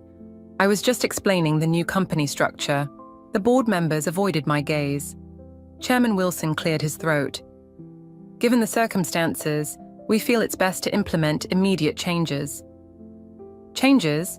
I scanned the room. Where's Tom? Your brother has taken a leave of absence. Mother's voice carried just the right note of concern. The stress of your father's actions has been difficult for him. Lies. Tom would never abandon the company voluntarily, unless... My phone vibrated. Tom. Mom has proof Sarah relapsed, says she'll use it unless I step down. The board has appointed me interim CEO, Mother continued smoothly, to restore stability and trust. The room spun slightly. All those years of careful planning, of gathering evidence, she'd outmaneuvered us again. Congratulations, I managed. I'm sure Father would be proud. Her smile flickered. Speaking of your father, he's agreed to seek treatment. The strain of his financial improprieties clearly affected his judgment. Treatment. She'd somehow convinced him to admit himself to a facility, to complete her narrative of the troubled businessman who'd lost his way. Chairman Wilson stood. We'll release a statement this afternoon. Catherine, given your position and family connection, We think it's best if you take some time off as well. Of course. I gathered my things, feeling Mother's triumphant gaze. I wouldn't want to compromise the company's recovery. Daniel was waiting in my office. How bad? She's won. I sank into my chair. The company, Tom's position, Sophie's custody, she's taking everything. Not yet. He pulled out his laptop. The USB from Emily. I handed it over, watching him work. After a moment, he turned the screen toward me. Look at these timestamps. The documents framing your father. They were created after he was forced out. She's getting sloppy. It doesn't matter. I gestured at the empty office. She has control now. Then we move up the timeline. Daniel leaned forward. The gala's tomorrow night. Every major player in town will be there, including the DA's office. You want to expose her publicly? I want to give her exactly what she wants, all eyes on her perfect performance. Then we show everyone who she really is. My phone lit up with a text from Sophie. Dad's acting weird. Grandma says we're moving to the summer house. What's happening? The summer house, where Mother could isolate them, control the narrative completely. If we do this, I said slowly, there's no going back. The company, our reputation, the family, everything changes. It's already changed. Daniel's hand covered mine. The question is, who controls the ending? I thought of Father, alone in some facility, of Tom, sacrificing his career for Sophie, of every calculated move Mother had made to build her empire of lies. The gala starts at 8, I said. We'll need Emily's help one more time. She might run. No. I pulled up Mother's latest email, an invitation to join her at the head table tomorrow night, the prodigal daughter returning to support her family. She'll do exactly what Mother taught us both to do. Which is? I showed him my RSVP. Looking forward to celebrating with you, Mother. You deserve everything that's coming. She'll wait for the perfect moment to strike. The country club ballroom glittered like a jewel box, but all I could see was Mother's reflection, multiplied in every mirror, each version of her more perfect than the last. She stood at the podium, resplendent in black silk, addressing the crowd with practiced grief. In times of crisis, family is everything. Her voice caught perfectly. Though Michael's actions have shocked us all, we must focus on healing. Daniel's hand brushed mine under the table. The USB drive felt heavy in my clutch. One presentation, already loaded onto the club's system, waiting for Emily's signal. Where's Tom? I whispered. Still not here. Daniel checked his phone. No response. Mother continued. As the new CEO of Reynolds Industries, I promised to restore not just our company's reputation, but our family's legacy. The audience applauded. I scanned the crowd, board members, society matrons, even the district attorney, all hanging on her performance. But no Emily. My phone vibrated. Unknown number. Check your email, now. The attachment showed Sophie and Tom at the summer house, timestamp from an hour ago. Below it, a message. Mother knows. They're safe. Stay away. Emily's not coming. My voice sounded distant. Mother has them. Daniel started to stand. We can still... Ladies and gentlemen, Mother's voice cut through the murmur. I'd like to invite my daughter Catherine to say a few words about family, about truth. The spotlight found me. Hundreds of eyes turned, expecting the dutiful daughter's support of her brave mother. I rose slowly, each step toward the podium feeling like moving through water. Mother's smile never wavered, but her eyes were arctic. I've learned so much about family recently, I began. The prepared speech felt like ashes in my mouth. About loyalty, about consequences. Mother's smile tightened fractionally. In the crowd, I spotted the DA leaning forward. My mother. I stopped, seeing Tom's face in my mind, Sophie's future hanging by a thread. Go on, darling. Mother touched my arm, her fingers like steel. Tell them what you've discovered. The USB drive weighed 1,000 pounds. Every piece of evidence, every carefully gathered proof of her crimes, useless against her final manipulation. My mother has shown incredible strength, I heard myself say. Taking control of the company, protecting our family's interests while father recovers. The words tasted like poison. Mother's grip relaxed slightly. I know there have been rumors, I continued. Questions about certain financial decisions. Daniel stood abruptly, but I couldn't look at him. I want to clarify that any irregular transactions were authorized by my father. Mother simply tried to hide them, to protect him, to protect all of us. The lie hung in the air like smoke. Mother's smile widened triumphantly. Thank you, Catherine. She embraced me, whispering, Sophie will be so relieved. The rest of the evening blurred. I watched Mother accept condolences, praise for her resilience. Watched the DA leave, satisfied there was no story here. Watched my chance at justice evaporate like morning dew. Daniel found me on the terrace, staring at nothing. She won, I said before he could speak. She finally taught me what family really means. Kathy, it means knowing exactly where to put the knife. I pulled out my phone, showing him the summer house photo. She knew. All along, she knew what we were planning, and she made sure I knew the cost of betrayal. We can find another way. There is no other way. I deleted the presentation file, then dropped the USB drive into my champagne glass. She'll always be one step ahead, holding someone I love hostage. So you're giving up? No. I watched the champagne fizz around the sinking drive. I'm accepting that she won, that she'll always win. Mother appeared in the doorway, radiant in victory. Catherine, the board members would love to hear more about your new role in the company. I stood, smoothing my dress. Of course, Mother. That's my girl. She touched my cheek, her fingers still cold. You see? Family always comes first. As I followed her inside, I caught a glimpse of our reflection in the terrace doors. Mother and daughter, perfectly matched in black, perfectly poised. I couldn't tell which of us was the better liar anymore. The summer house stood dark against the twilight sky, its windows like empty eyes. I found Mother in Father's study, methodically feeding documents into a shredder.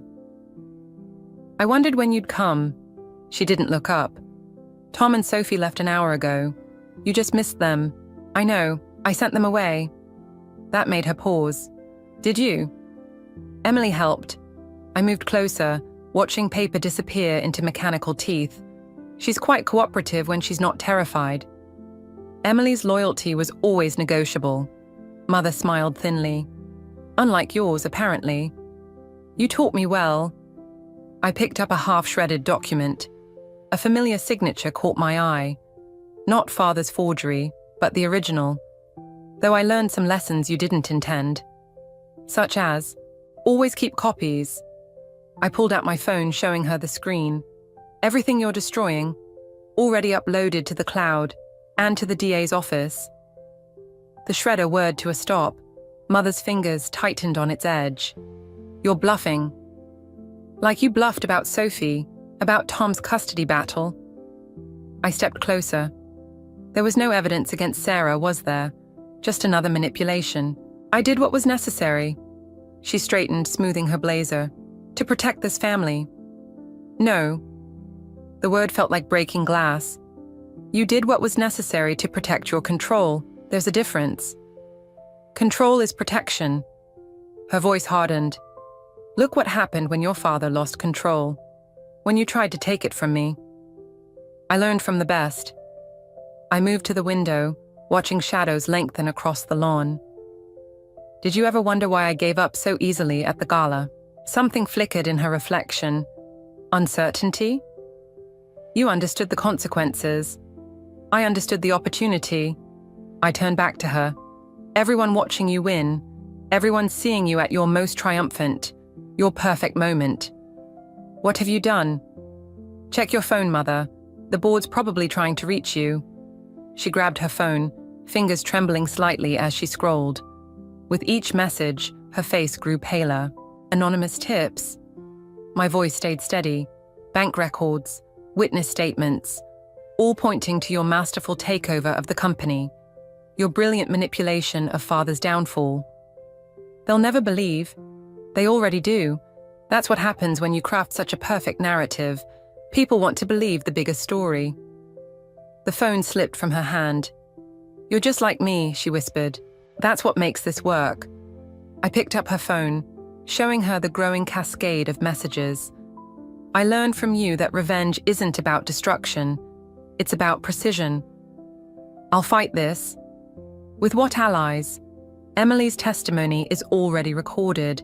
Tom's safe with Sophie, beyond your reach. Even your social circle is turning. Amazing how quickly sympathy becomes scandal."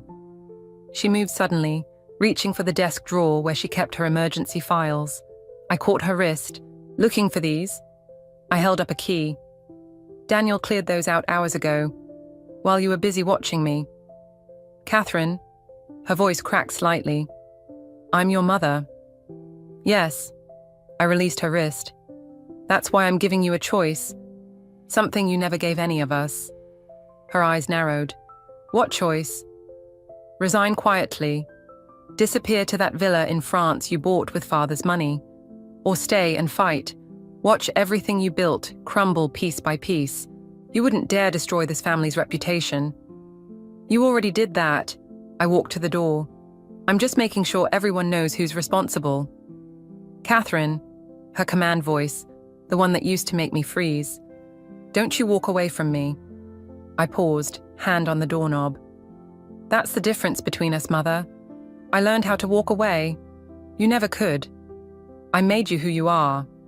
"No." I looked back one last time. "You showed me who I didn't want to become." The study door closed behind me with a soft click. Through it, I heard something shatter. A paperweight, maybe, or her carefully constructed world.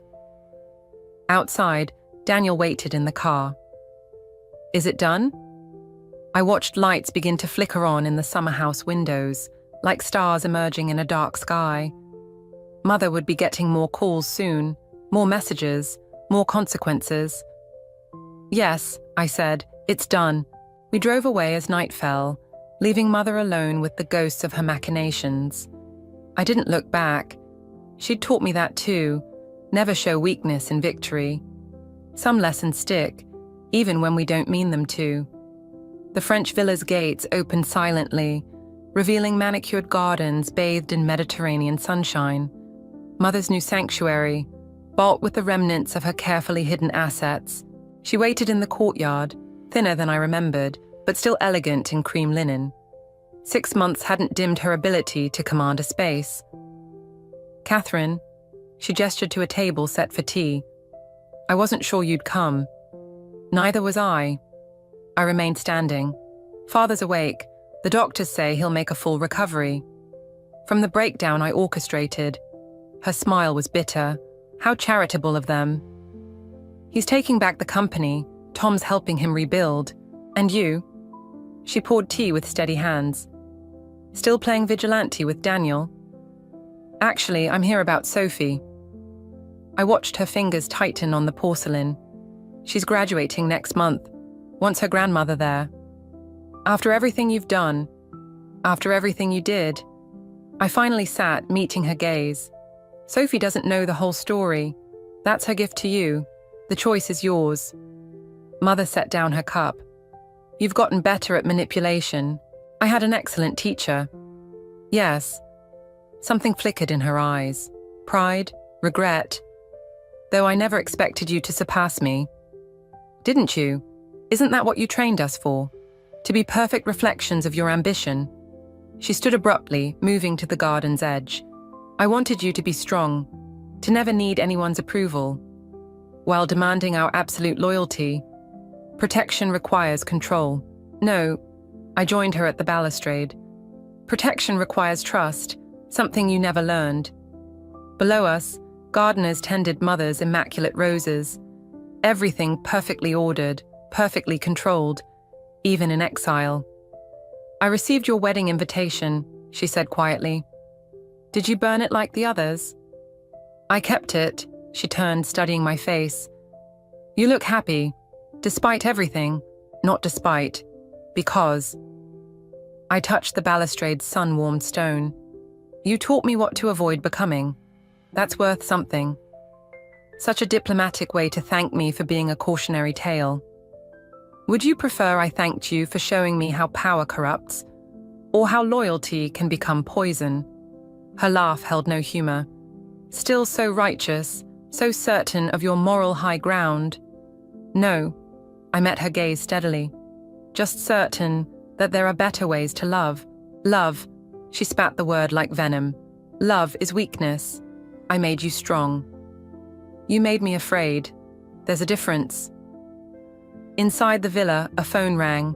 Mother tensed, old habits dying hard, always waiting for the next crisis, the next battle. Sophie's graduation is on the 15th, I said, turning to leave. There's a ticket to Nice in the invitation, if you want it. Catherine, her voice stopped me. Do you ever wonder if you're becoming me? Using people's weaknesses, manipulating outcomes? Every day. I look back. That's what makes me different. I choose not to. Choice is an illusion we create to feel better about our nature. Maybe I reach the courtyard gate, or maybe it's the only thing that separates us from our worst instincts. Will you come back? The question held an unfamiliar note, uncertainty. That depends. On what? On whether you're ready to be a mother instead of a puppet master. I left her there, framed by roses and regret, her tea growing cold on the table. Daniel waited in the rental car, asking nothing but holding my hand as we drove away. My phone buzzed with a message from Sophie. Did she say yes? I watched Mother's villa disappear in the rearview mirror, thinking of choices and consequences, of love and control, of the fine line between protection and possession. We'll see, I typed back, because sometimes the greatest revenge isn't in destroying someone's world, but in letting them glimpse a better one, and leaving them to decide if they're brave enough to change. Mother had taught me that too, though she never meant to. Some lessons cut deeper than others, leaving scars that shape us into something stronger than steel, more resilient than pride, something like hope. The old recipe card trembled in my hands, its yellowed edges soft from decades of use. But these weren't my grandmother's careful instructions. Someone had altered them, changed the measurements, added new ingredients. My mother's angular handwriting defaced the original, crossing out the essence of what made our family's maple butter tarts special. I'm Madeline, and until today, I thought I understood the rules of our family's power games. But this discovery in my mother's kitchen changed everything. Something wrong with the recipe? My mother's voice carried that familiar note of superiority as she arranged dessert plates on her pristine granite counter. You changed Grandma Rose's tarts. I held up the card, evidence of her betrayal. Why would you do that? She barely glanced at me, continuing her methodical arrangement. I improved them. The old recipe was too sweet, too provincial. We need to evolve with the times. The word provincial stung like an accusation. My grandmother had built our family's reputation on these recipes, on traditions my mother now dismissed as beneath her. Annie will be devastated, I said, knowing my sister had spent years perfecting the original recipe, desperate for our mother's approval. Your sister needs to understand that holding on to the past won't get her anywhere. My mother's diamond bracelet caught the light as she reached for the serving tray. Stephen agrees with me. We need to modernize our approach. Of course, Stephen agreed. Our family friend had been whispering in my mother's ear for years, encouraging every change that pushed us further from who we used to be. The doorbell chimed and voices filled the foyer. My father's quiet murmur, Annie's bright laugh, my husband Ethan's warm greeting. I tucked the recipe card into my pocket, a piece of evidence I wasn't ready to share. During dinner, I watched my mother serve her modified tarts with triumphant flourish. A new twist on an old favourite, she announced, her smile sharp as a blade. Annie took one bite and froze.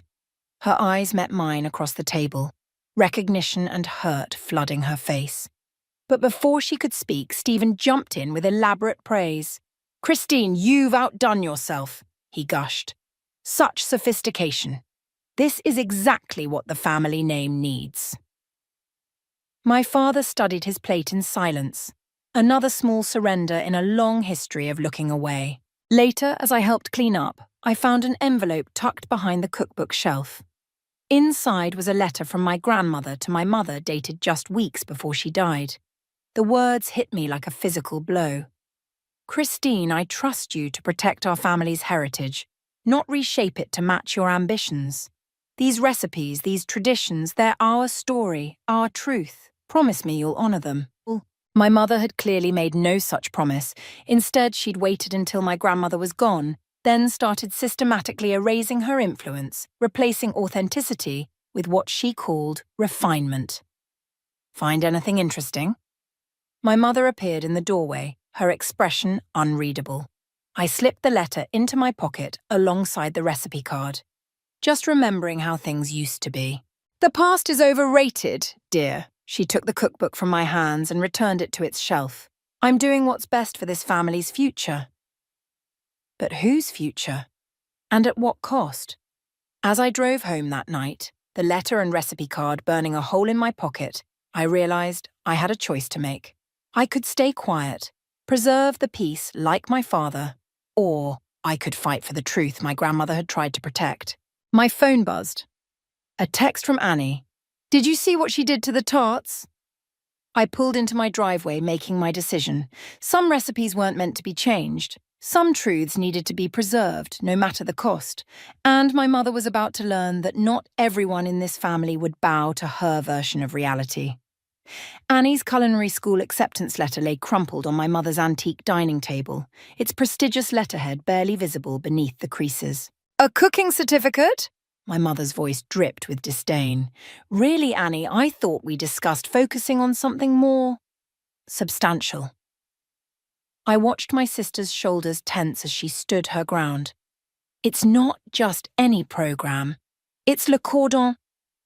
It's a waste of your potential, my mother cut in, sliding the letter aside with one manicured finger. Stephen mentioned an opening at his consulting firm. That's the kind of opportunity you should be pursuing. Stephen, hovering near the china cabinet, nodded sagely. The business world would suit you, Annie. Your mother and I were just discussing your natural talent for organization. I gripped my water glass tighter, recognizing their practiced routine. Stephen always there to reinforce my mother's agenda, always ready with the perfect suggestion to redirect our lives according to her plan. I don't want to work in consulting, Annie said, her voice barely above a whisper. I want to honor Grandma's legacy, the recipes, the traditions.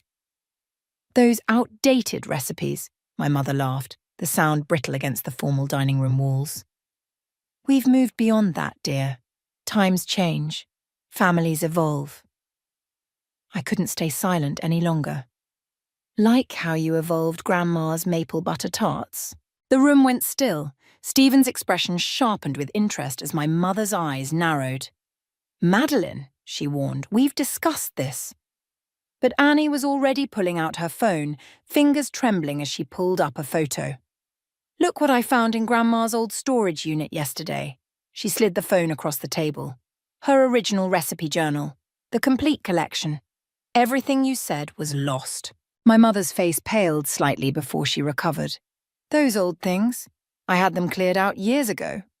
Clearly not everything, I said, watching her carefully. What else did you try to erase, Mother? Before she could answer, my father appeared in the doorway, looking more alert than I'd seen him in years. Ethan stood just behind him, his expression grave. Christine, my father said quietly, we need to talk. My mother's hand fluttered to her throat. Bradley, this isn't the time. It's exactly the time. My husband stepped forward, placing a folder on the table. I found these while helping clear out the old office files. Stephen moved closer, but my father blocked his path with a subtle shift. This is family business, Stephen. Perhaps you should go. For once, Stephen had no smooth response. He retreated with a backward glance at my mother, leaving her to face whatever truth lay in that folder alone. My father opened it slowly, revealing documents I couldn't quite see. I've kept quiet too long about what happened before your grandmother died. About the changes to her will, the missing heirlooms, the convenient timing of it all. Bradley. My mother's voice held a warning, but he continued. Our daughters deserve to know the truth about their inheritance, about why your mother really... Enough! She slammed her hand on the table, making the crystal water glasses jump. I protected this family. Everything I did was to secure our future, our reputation. By erasing our past. Annie's voice cracked. By making me feel like I was never good enough. I reached for my sister's hand under the table, feeling it tremble in mine. What's in those documents, Father? He began to answer, but a glint of metal caught my eye. Behind my mother's chair, partially visible through the glass cabinet doors, something golden reflected the afternoon light. Something I remembered from my childhood, something my mother had claimed was lost years ago. My grandmother's cherished locket, the one that supposedly disappeared the week before she died. The one that, according to family legend, contained a secret that could change everything. My mother followed my gaze, and for the first time in my life, I saw real fear cross her face. Madeline, she said softly, all pretense gone from her voice. Some secrets need to stay buried. But as I stood to reach for the cabinet door, I knew we were well past keeping secrets. It was time for the truth, no matter how ugly it might be. The golden locket lay heavy in my palm as my father's confession filled his study. Each word stripped away another layer of our family's carefully maintained facade. Your mother and Stephen orchestrated everything during those final weeks, he said, his voice rough with regret. I knew what they were doing, but I was too much of a coward to stop them. What exactly did they do? I traced the locket's intricate engravings, remembering how my grandmother used to let me hold it while she told stories of our family's history. They convinced your grandmother she was losing her mind, moved things around, hid important documents, changed dates in her calendar. He poured himself another whiskey, hand trembling. Stephen would visit, plant seeds of doubt about her memory. Then your mother would swoop in, offering to help. Manage everything. The study door creaked open and Annie slipped in, her face pale. I just got off the phone with Grandma's old nurse. She confirmed it. Mother and Stephen were controlling who could visit, what information got through. And you just watched it happen? I couldn't keep the accusation from my voice as I turned to our father. He met my gaze, then looked away. They had leverage. A mistake I made years ago that could have destroyed us all. Stephen knew about it somehow. What mistake? The original family business wasn't as legitimate as everyone believes. I made some choices. Choices that Stephen threatened to expose, unless I played along with their plan. Annie sank into the leather armchair, her culinary school acceptance letter still clutched in her hand. So everything, the changed recipes, the missing heirlooms, Grandma's revised will, it was all built on lies? Your mother believes she's protecting our legacy, our father said. In her mind, the end justifies any means. I opened the locket, expecting to find the familiar family photo. Instead, a tiny key fell into my hand. That's it, our father whispered. The key to the truth. Your grandmother told me about it the night before. Before everything changed. There's a safety deposit box at First National. Stephen and your mother never knew about it. The study door burst open. My mother stood there, Stephen at her shoulder like a dark shadow. I should have known you'd break eventually, Bradley. My mother's voice could have frozen flame. After everything I've done to protect this family, to protect your secrets, you didn't protect anything, I cut in. You destroyed what made our family special.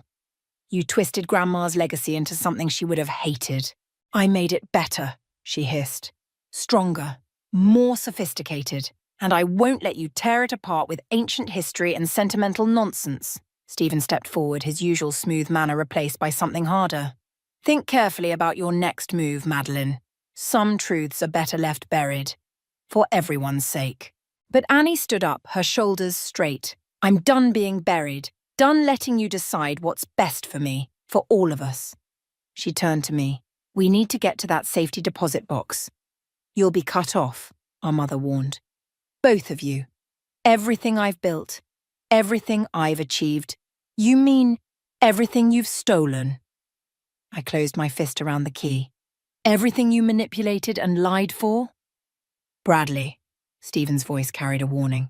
Remember what's at stake. Our father stood, and for the first time in years I saw strength in his stance. No more threats, Stephen. No more secrets. He moved to stand between us and them. My daughters deserve the truth, whatever it costs me. My mother's mask cracked, real fear showing through. You can't. The consequences will be what they will be, I said, taking Annie's hand. But we're done living your version of our family's story. As we left the study, Annie squeezed my hand. I've been offered a position at a culinary school in Paris, she whispered. I was afraid to tell anyone, but now, maybe it's time to break free completely. The key pressed into my palm, a small metal promise of revelations to come.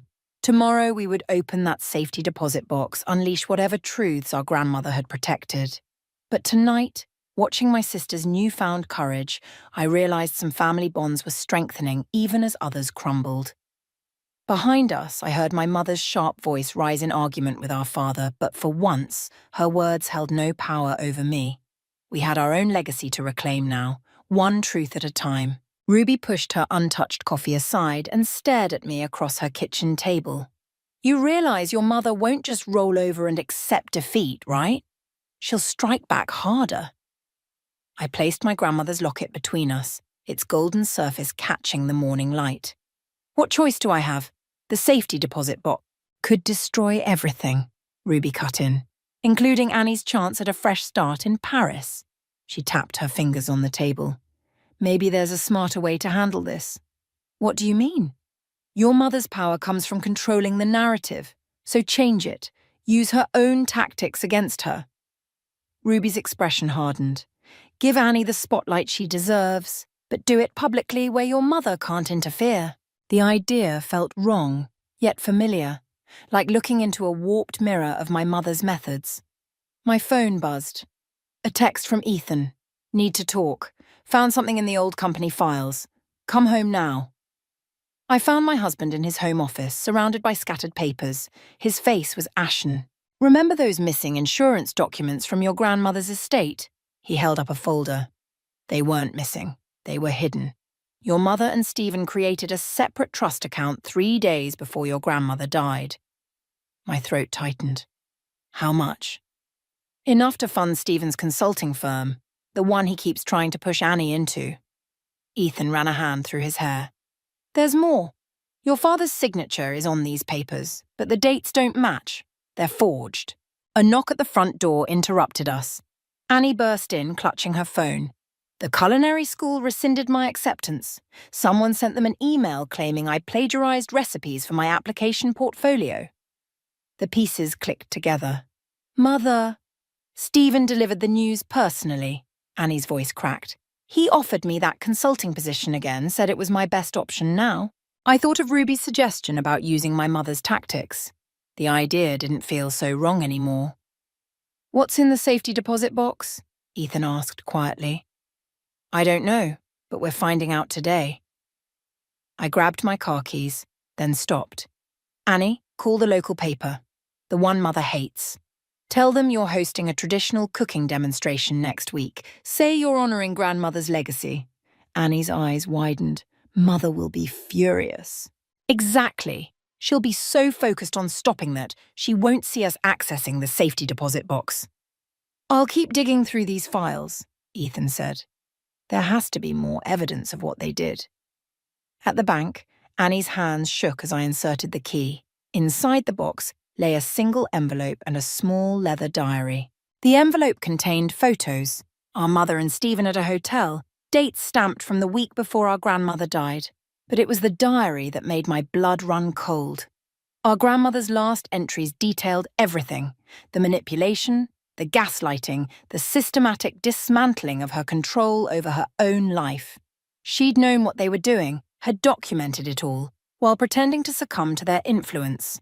The final page held a letter addressed to me. Madeline, if you're reading this, they succeeded in silencing me, but they didn't win. The real estate trust, the one Christine claims I dissolved, it's still active, hidden under a different name.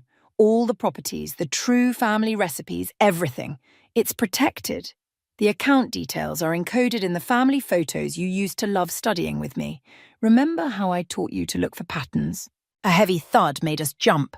Stephen stood in the doorway, his usual smooth demeanor replaced by barely controlled rage. Your mother warned you about digging into the past, he said. Now you've forced our hand. Annie clutched the diary to her chest. What are you going to do? Destroy more of our lives? On the contrary, he pulled out his phone. Bradley, it's time. Tell Christine to execute Plan B. As he turned to leave, a manila envelope slid under the bank's side door. My name was written across the front in unfamiliar handwriting. Inside was a single document, a trust agreement I'd never seen before, with Stephen's signature next to a sum that made my heart stop. The game had just changed, but I wasn't sure anymore who was really playing whom. The family photos spread across my dining room table like a mosaic of lies.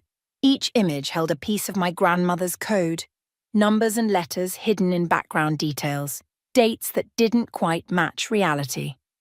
Beside them lay Stephen's trust agreement, its implications too massive to ignore.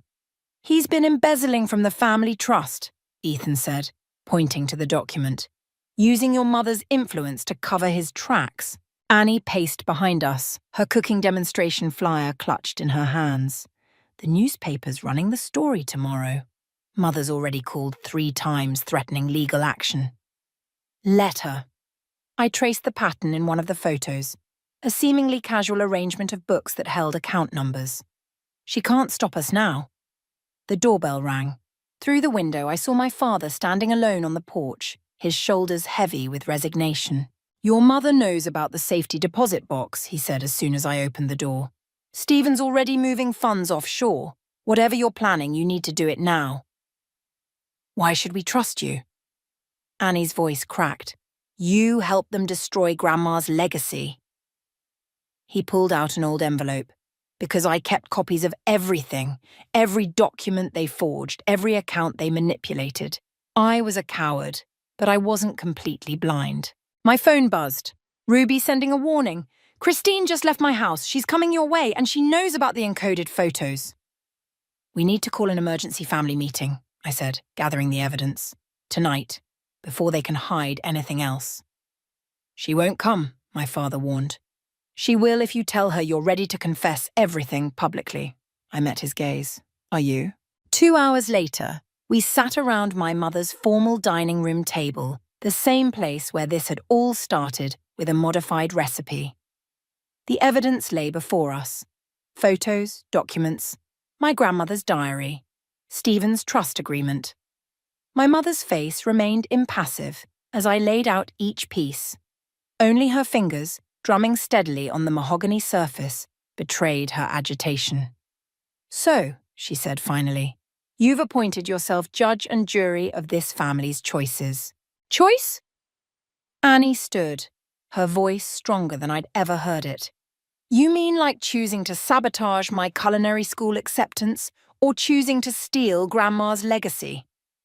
I protected this family's future, our mother snapped. Everything I did was for yourself, I cut in, sliding forward the hotel photos of her and Stephen. Including this? Colour drained from her face as she recognised the images. Stephen moved to speak, but my father's voice cut through the tension. I have already sent copies to the family lawyer, he said quietly, along with evidence of the embezzlement. Stephen's composure cracked. You sanctimonious old fool. You think exposing this will hurt just me? Your own criminal past is nothing compared to what you two did. My father stood, addressing our mother. Christine, it's over. The truth about Mother's will, the trust fund, all of it. It comes out now, or I go to the authorities myself. Our mother's laugh held no humour. You're bluffing. You never had the spine. I opened my grandmother's diary to the final entry. Read it. Read how she knew exactly what you were doing to her, how she protected the real estate trust from you both. What real estate trust? Stephen demanded. Annie smiled for the first time in days. The one that still owns all the properties. The one Grandma left to us hidden in plain sight. Our mother's hand shot out, reaching for the diary, but I pulled it back. Touch it and I call the newspaper right now. I'm sure they'd love to run this story alongside Annie's cooking demonstration. You wouldn't dare destroy this family's reputation, she hissed. No, Mother. You already did that. I stood gathering the evidence. You have until morning to decide. Resign from all family business dealings and support Annie's culinary career, or we expose everything. As we left, Stephen's angry voice followed us. This isn't over. But looking at Annie's determined face and my father's newfound strength, I knew it was. The only question was how much damage our mother would cause before accepting her defeat. My phone buzzed again. An anonymous email containing one line. Check the foundation of the old summer house. The game wasn't over yet. It was just moving to a new playing field. The summer house's foundation crumbled beneath our flashlight beams, decades of secrets hidden in its shadows. Annie held the light steady while I pried loose a brick, revealing a metal lockbox wedged deep within the wall. Should we open it here? Annie whispered. Before I could answer, floodlights blazed to life, blinding us. Stephen's voice cut through the darkness. I believe that belongs to your mother. He wasn't alone. 2 men in suits flanked him, their expressions professionally blank. Behind them, our mother emerged from the shadows. Did you really think I wouldn't protect my interests? She gestured to the men. Corporate security. They're here to recover stolen company property. Stolen? I clutched the lockbox tighter. Like how you stole Grandma's legacy. Your grandmother was losing her grip on reality. Our mother's voice hardened. I did what was necessary, just like I'm doing now. One of the men stepped forward. Hand over the box, or we'll be forced to involve the authorities. Go ahead, Annie challenged. We'll tell them everything. Stephen smiled. Including how your father's past indiscretions led to an innocent man's death. That's what's in that box. Proof of Bradley's greatest shame. Your mother protected him, protected all of you, by burying it here. The lockbox suddenly felt heavier. You're lying. Am I? Our mother moved closer. Why do you think your father kept quiet all these years? Ask him about the night of the accident. Ask him whose body they never found. My phone buzzed. A text from Ethan. Don't give them anything. Ruby found something. Coming now. But Stephen was already reaching for the box. Your choice, Madeline. Surrender it, or watch your father go to prison. Annie grabbed my arm. They're bluffing. They have to be. The sound of tires on gravel cut through the tension. Headlights swept across us as Ethan's car approached, but another vehicle blocked its path. A police cruiser. I warned you there would be consequences, our mother said softly.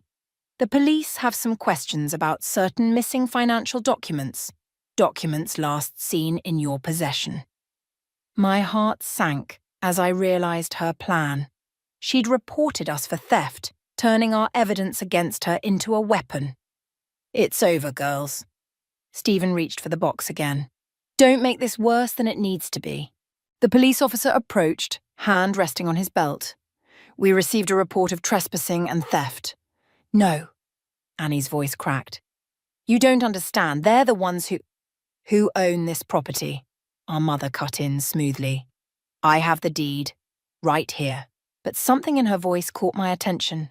A slight tremor, barely noticeable. She was lying about the deed. The property was part of the hidden real estate trust. The officer reached for the lockbox. I'll need to take that as evidence. In that moment, I made a choice. I dropped the box, letting it shatter against the foundation stones, papers scattered everywhere, caught in the wind and darkness. No! Stephen lunged forward, scrambling to gather the flying documents. Our mother's composure cracked as she dove for the papers, revealing her desperation. The officer's attention shifted, watching their frantic attempts to collect specific documents while ignoring others.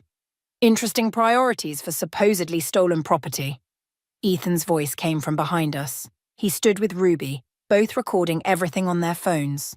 But our small victory felt hollow as I spotted one particular document among the scattered papers.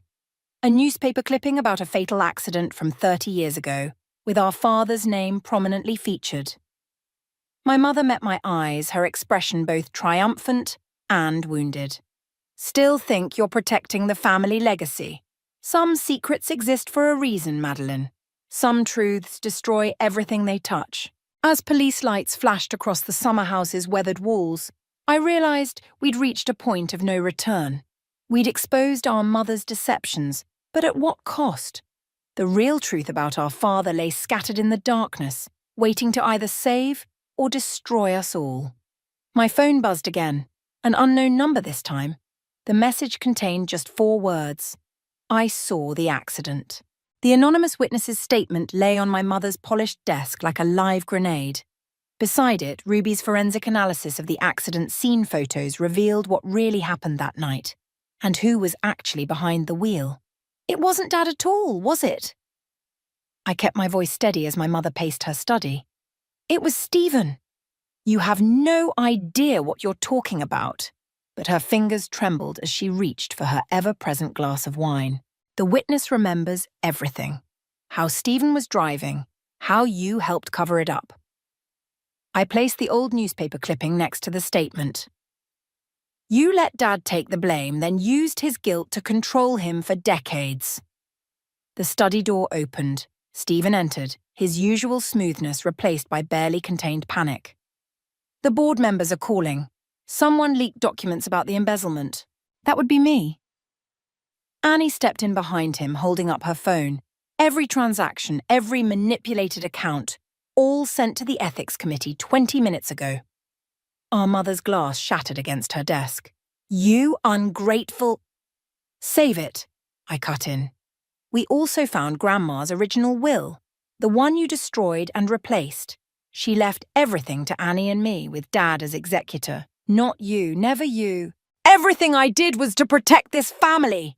She whirled on Stephen. Tell them why we had to take control. But Stephen was already backing toward the door. Christine, I think it's time we... Don't you dare. Her voice could have frozen flame. After everything I've done for you, everything I covered up. Like the real estate fraud? My father's voice made us all turn. He stood in the doorway, holding a familiar metal box. A second lockbox from the summer house. Or should we discuss the offshore accounts? Stephen lunged for the box, but Ethan stepped out from behind my father, blocking his path. The police are very interested in those accounts, Stephen, especially the ones tied to known criminal enterprises. You're bluffing, our mother whispered, but her face had gone pale. I pulled out my grandmother's locket, opening it to reveal a tiny USB drive. Everything's here. Every transaction, every cover-up. Every lie. Grandma knew what you were planning. She left us the breadcrumbs to find the truth. You can't prove any of this, Stephen snarled, but his eyes darted between the exits like a trapped animal. Annie moved to block the doorway. The witness is waiting at the police station right now, ready to tell them exactly what happened the night of the accident. Our mother's composure finally shattered. I protected you, she pointed at our father. I saved you from prison, saved this family from disgrace. No, he said quietly. You used my shame to build your own power, but I'm done being your puppet. Sirens wailed in the distance, growing closer. It's over, Mother.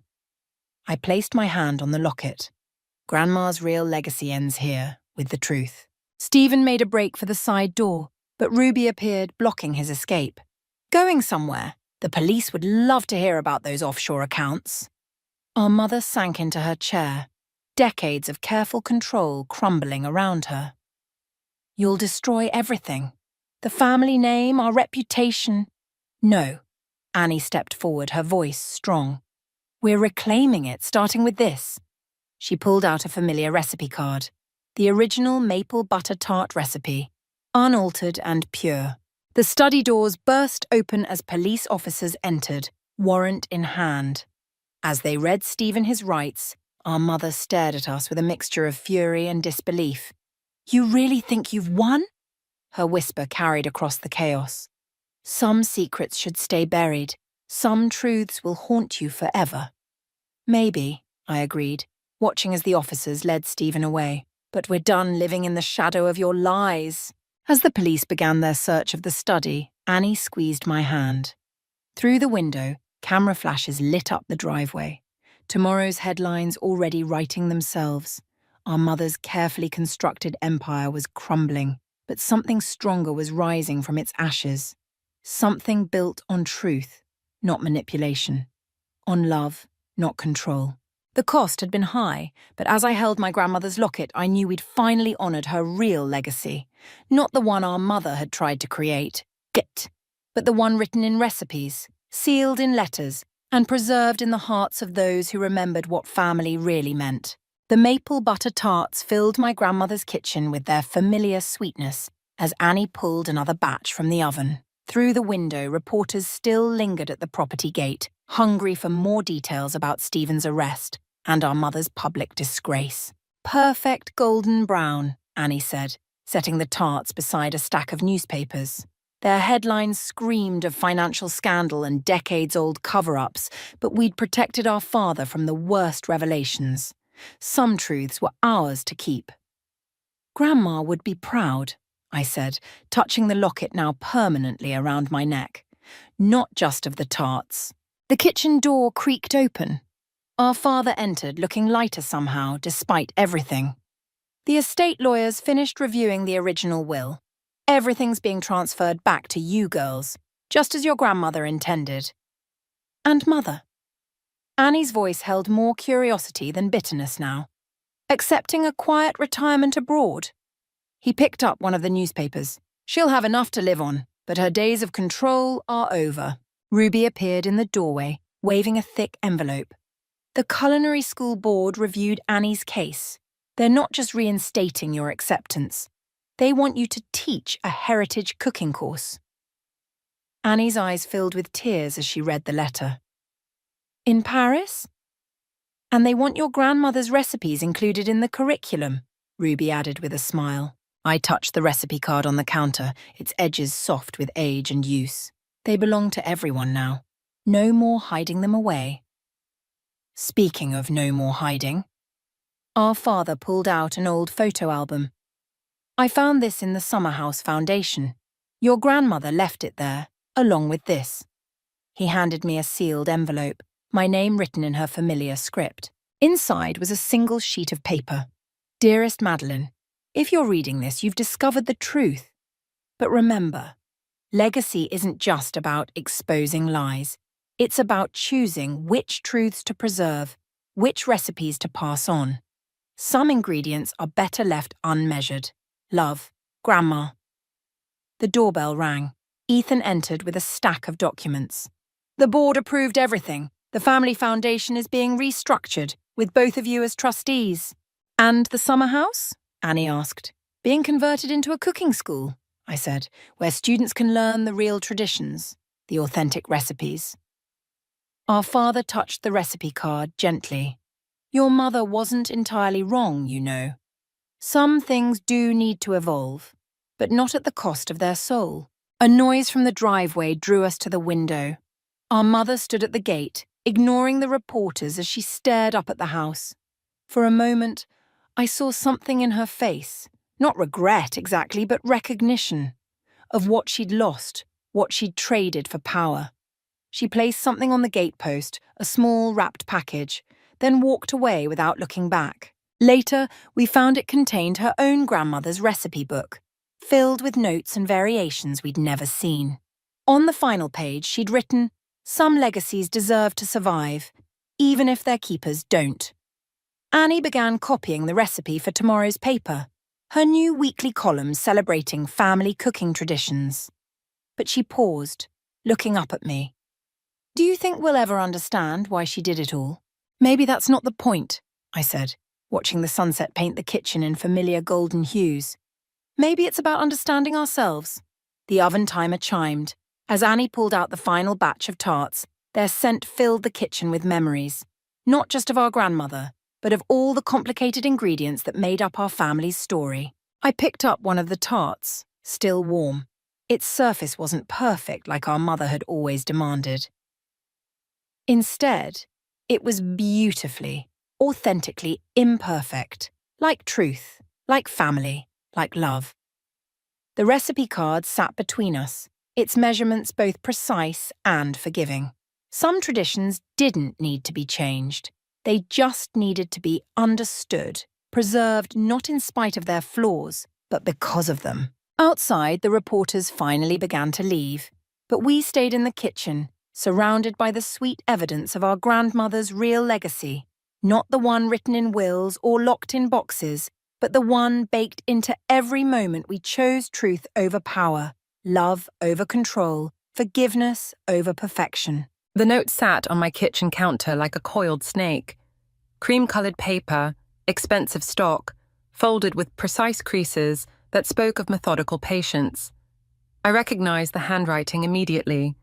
The same elegant script that had addressed countless party invitations and thank you cards over the years. You'll regret refusing the settlement, Ellie. Some doors should stay closed. I crumpled the paper in my fist, my fingers trembling. Linda had always excelled at veiled threats, wrapped in sophistication. 5 years of marriage to her son had taught me to read between the lines of her carefully chosen words. Quite the welcome home gift, I muttered, tossing the ball of paper into the trash. The empty boxes scattered around my new apartment seemed to mock me, each one a reminder of everything I'd walked away from. The Martin family fortune, the sprawling estate, the carefully curated image of the perfect daughter-in-law. My phone buzzed. David's face appeared on the screen and my stomach clenched. I let it ring 4 times before answering. What do you want? Mom's worried about you. His voice carried that familiar note of practiced concern. She thinks you're making a mistake. Your mother's always worried when she can't control something. I moved to the window, watching the city lights flicker on as dusk settled. Tell her the divorce is final. The settlement's off the table. I'm done. You're being stubborn, Elle. This isn't like you. Maybe that's the problem. Maybe you never knew who I really was. The silence stretched between us like a chasm. In the background, I heard Mia's voice, sharp and insistent. Of course she was there. David's sister never missed an opportunity to orchestrate family drama. Jake mentioned he saw you at the agency today, David said finally. Said you seemed different. My fingers tightened around the phone. Jake, Mia's perfect fiancé, with his practiced smile and watchful eyes. Tell your sister's lapdog to focus on his own business. I'm sure Linda has plenty for him to do. Don't start with conspiracy theories, Ellie. It's beneath you. I laughed, a harsh sound that surprised even me. Beneath me? Like the way your mother tried to buy my silence? Or how Mia spread those rumors at the country club? You're paranoid. This is exactly why. Why what? Why Linda thinks I need to be managed? Why you never stood up to them? My voice cracked. I found another note, David. Want to pretend you don't know anything about that either? The sharp intake of breath told me everything. What note? Ask your mother. Better yet, ask Jake. He's gotten good at delivering her messages. I ended the call before he could respond, my hands shaking. Across the street, a car idled in the growing darkness. Black, expensive, familiar. I'd seen it outside my office earlier today. My phone buzzed again. A text from Sophie. Drinks? You sound like you need to talk. I hesitated. Sophie had been my rock through the divorce, but lately something felt off. Little comments that didn't quite fit. Questions that probed too deep. Another note slid under my door, the paper whispering against the hard wood. My heart pounded as I picked it up, unfolding it with unsteady fingers. Family protects its own. Remember that. I stared at the words, feeling something shift inside me. The fear and confusion of the past months crystallized into something harder, colder. They wanted to play games. Fine. But they'd forgotten something crucial about me. I wasn't just David's ex-wife anymore. I wasn't the quiet graphic designer who smiled at family functions and kept the peace. I was Ellie Martin, and I knew enough of their secrets to burn their perfect world to the ground. I pulled out my phone and texted Sophie back. Rain check. I have some family matters to handle. The car across the street started its engine. I smiled, letting the curtain fall back into place. Let them watch. Let them worry. The game was just beginning. The creative agency's conference room felt like a trap. Mia sat across from me, her perfectly manicured nails drumming against my portfolio, that familiar smirk playing at her lips. Of all the marketing firms in the city, she had to choose mine. These concepts are... She paused, examining the mock-ups I'd spent weeks perfecting. Basic, uninspired. Honestly, Ellie, I expected more from someone who used to have access to the best creative directors in the industry. Used to have. The words stung like a paper cut. The brief asked for clean and minimal. That's what I delivered.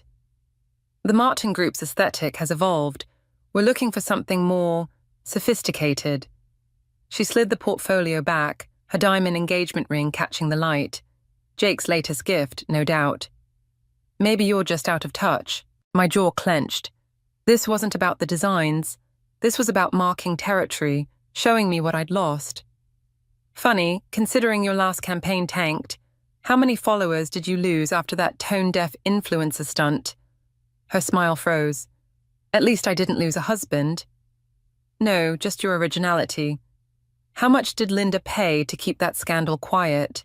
The conference room door opened before Mia could respond. Jake strode in, all polished charm and calculated timing. Ladies, hope I'm not interrupting. Perfect timing, Mia purred, standing to kiss his cheek. I was just explaining to Ellie why we'll be going with a different agency. I gathered my portfolio, fighting to keep my hand steady. Of course you will. Nepotism's always been the family specialty. Jake's expression hardened for a fraction of a second. Actually, I wanted to discuss something else. The Foundation's annual gala. What about it? Linda insisted we extend an invitation. For old time's sake. The trap snapped shut. The gala was Linda's crown jewel, her chance to parade her perfect family in front of Boston's elite. My absence would spark gossip.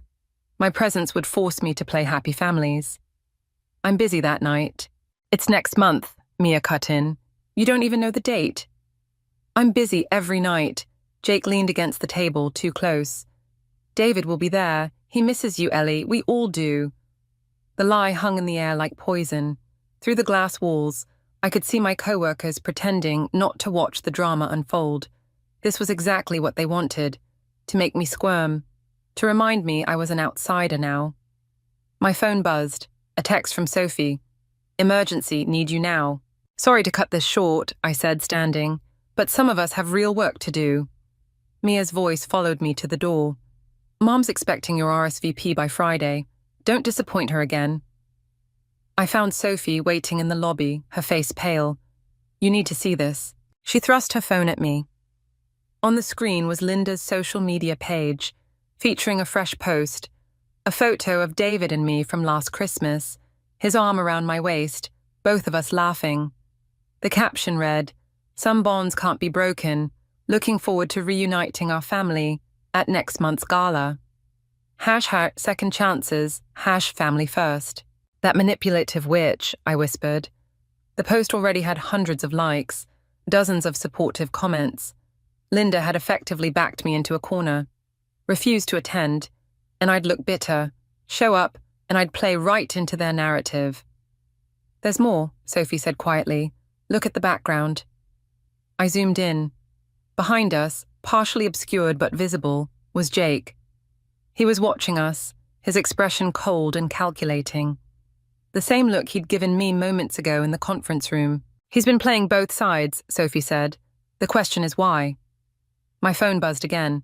Another note, this time by email. Anonymous. Ask Jake about Project Phoenix. Follow the money. I looked up through the lobby windows. Mia and Jake were leaving together, his hand possessive on her lower back. But as they reached their car, he glanced back at the building. At me. You're right, I told Sophie, a plan already forming.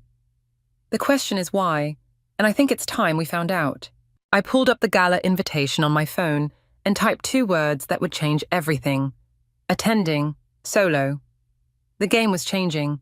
They wanted to push me around, use me as a pawn in their family power plays. Fine, but pawns can become queens, and I was done playing defense. Project Phoenix wasn't just a financial scheme. It was a massacre in the making. I stared at the documents on my laptop screen, my coffee growing cold beside me. 3 shell companies, all leading back to Jake, all funneling money from Linda's charitable foundation into offshore accounts. The coffee shop's ambient noise faded as I dug deeper. Construction permits, environmental impact reports, all doctored. The Martin Group's latest development project wasn't just about luxury condos. They were building on contaminated land. Land that Jake had personally certified as clean. My phone lit up. David's number. "You've been asking questions," he said without preamble. "Stop. Funny how everyone keeps telling me that." I switched to speaker, continuing to scroll through files. "How many families were planning to move into those condos, David?" "It's not what you think." "Really? Because I'm looking at soil reports that Jake buried, the kind that show toxicity levels that could kill children." A sharp intake of breath. "Where did you get those?" "The same place I got the proof that your mother's foundation is laundering money." My voice remained steady, even as my hands shook. "Did you know? Or were you just another puppet?" "Ellie, listen to me. You're in danger. Jake knows you've been digging." "Good." I clicked through another document. "Then he knows what's coming." "This isn't a game." David's voice cracked. "He's been meeting with people, the kind that don't show up in boardrooms." The coffee shop's door chimed. Jake walked in, his eyes scanning the room until they locked on mine. My heart stuttered. "I have to go," I whispered into the phone. "Ellie, don't." I ended the call as Jake slid into the seat across from me. His smile didn't reach his eyes. "Productive morning?" he asked, nodding at my laptop. "Just catching up on work." I moved to close the screen, but his hand shot out, gripping my wrist. "Let's skip the dance, shall we?" His fingers tightened. "Those files you're so interested in, they're protected by about 6 different non-disclosure agreements. The kind that come with serious consequences. Like building homes that could poison families." His smile widened. "You always were smarter than they gave you credit for. It's almost a shame."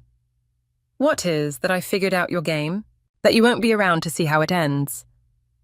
He released my wrist, reaching into his jacket. A manila envelope appeared, sliding across the table. Inside is a one-way ticket to Vancouver, first class, very generous severance package included. I didn't touch it. "And if I refuse?" "Then I stop being so generous." He leaned forward, voice dropping. "Ask yourself, is this really worth dying for? Is Mia worth lying to?" I countered. "Does she know her perfect fiancé is bleeding her family dry?" Something dangerous flashed in his eyes. "Mia understands sacrifice. Linda taught her well. The question is, what are you willing to sacrifice?" My phone buzzed. A text from Sophie. "Don't trust anyone. Coming to you now." Jake's eyes flicked to my phone. "Ah, the loyal friend. Tell me, have you ever wondered why Sophie's so interested in the Martin family's affairs?" Ice spread through my veins. "What are you talking about?" "Check her credentials, her real ones." He stood, straightening his jacket. "You have 24 hours to take the deal. After that," he shrugged, "well, accidents happen." He left me sitting there, the envelope untouched between us. My screen still showed the damning evidence, but now it felt like a bomb waiting to explode. I pulled up a search engine, typing Sophie's name with trembling fingers. The results loaded. My coffee cup crashed to the floor. Sophie Reed didn't exist. At least, not the Sophie I knew. But Sarah Reynolds did. A former employee of the Martin Group, fired 5 years ago after a scandal involving missing funds. A scandal that Linda had quietly buried. The pieces clicked into place with sickening clarity. Sophie, Sarah, hadn't been helping me. She'd been monitoring me, reporting back to Linda, maybe even helping orchestrate this whole thing. My phone buzzed again. "Sophie, almost there. Don't move." I grabbed my laptop and the envelope, leaving the spilled coffee spreading across the floor like a dark omen. The game had changed. I wasn't just fighting the Martins anymore. I was surrounded by ghosts of their past victims, and I was running out of people to trust. The gala invitation mocked me from my desk as I uploaded the final pieces of evidence to an encrypted drive. 24 hours had passed since Jake's threat. My hands hadn't stopped shaking, but my resolve had crystallized into something harder than fear. The doorbell rang. Through the peephole, I saw Sophie, Sarah, whatever her name was. She'd been calling non-stop since I'd fled the coffee shop. "I know you're in there, Ellie." Her voice carried that familiar concern, now twisted with new meaning. "We need to talk." I opened my laptop instead, pulling up the video feed from the hidden camera I'd installed in my office last week. The timestamp showed yesterday afternoon. Sophie rifling through my desk drawers while I was at lunch, photographing documents with practiced efficiency. My phone buzzed. "David." "Did you take the deal?" he asked without preamble. "Would you?" A long pause. "No, but I'm not the one they're trying to silence." "Aren't you?" I watched Sophie through the peephole, still waiting. "How long have you known about Jake's real business?" "Ellie." "The truth, David, for once." He exhaled slowly. "Since the Ferguson project, I found discrepancies in the environmental reports, but Jake, he made it clear what would happen if I didn't sign off." "You mean what would happen to me?" "They were watching you, following you, the notes, the threats. They were just the beginning." Sophie knocked again, harder. "Ellie, please. You don't understand what's really happening." I turned away from the door, lowering my voice. "What about your sister? Does Mia know she's marrying a criminal?" "Mia's not as naive as you think." David's voice hardened. "She's always been Mother's perfect soldier." The pieces clicked into place. "The Foundation Gala, that's when they're closing the deal on Project Phoenix, isn't it?" His silence was answer enough.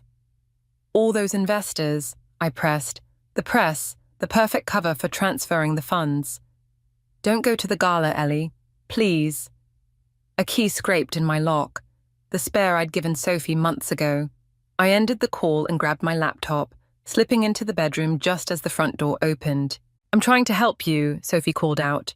Her footsteps moved through the apartment. "Linda sent me to protect you." I eased open the window, heart pounding. The fire escape creaked beneath my feet. "The evidence you have," Sophie continued, "it goes deeper than Jake. There are people involved who make him look like an amateur." I froze, one foot on the metal grating. "Linda's not the villain here," she said, closer now. "She's trying to contain something much worse, and you're about to blow everything wide open." The bedroom door opened. Our eyes met through the half-open window. "Sarah Reynolds," I said quietly. "That's your real name, isn't it?" Something flickered in her expression. Pain, maybe regret. "I was trying to stop them, just like you are now. But Linda, she gave me a choice, the same choice she's giving you. Submission or destruction. Survival." She took the step forward. "The gala isn't just about money laundering. It's about power, control, the kind that gets people killed." I pulled the flash drive from my pocket. "You mean like this?" Everything I found about Project Phoenix, the shell companies, the contaminated land. Enough to destroy them all. "Ellie, don't. I trusted you." My voice cracked. "Every secret, every fear, you reported it all back to them, didn't you?" She moved closer, hands raised. "I was protecting you the only way I could. By betraying me. By keeping you alive." Her composure cracked. "Do you think Jake's threats are empty? Ask yourself why Linda's kept me around all these years. What I had to do to earn my second chance." The implications turned my stomach. But beneath the fear, something else burned. Determination. "The gala's in 3 days," I said, stepping back onto the fire escape. "Tell Linda I'll be there. Tell her I'm done running." "That's exactly what they want." I smiled, cold and sharp. "No, they want me scared, controlled, but I'm done being their victim." I descended the metal stairs, Sophie's warnings fading behind me. The flash drive felt heavy in my pocket, a weapon more dangerous than any threat they could make. Let them think they'd won. Let them believe I was walking into their trap. They'd forgotten one crucial detail. Sometimes the best revenge isn't about destruction, it's about justice. The gala invitation felt like a loaded gun in my evening clutch. 2 hours in, and the Martin family's carefully orchestrated performance was reaching its crescendo. Linda held court near the fountain, her silver dress catching light like armor. Jake worked the room with practiced charm, leading potential investors toward private conversations in shadowy corners. I adjusted my microphone, a delicate piece of equipment borrowed from a former client who owed me a favor. The flash drive in my purse contained enough evidence to destroy them all, but timing was everything. "You clean up nice." David appeared beside me, his bow tie slightly askew, a deliberate imperfection his mother would hate. "Though I'm surprised they let you through the door. Your mother's idea. Keep your enemies closer, right?" His fingers brushed my arm. "You're not the enemy, Elle." "No?" I watched Jake lead another investor away. "Then why is your future brother-in-law planning to disappear with half the foundation's money tonight?" David's grip tightened. "What are you talking about?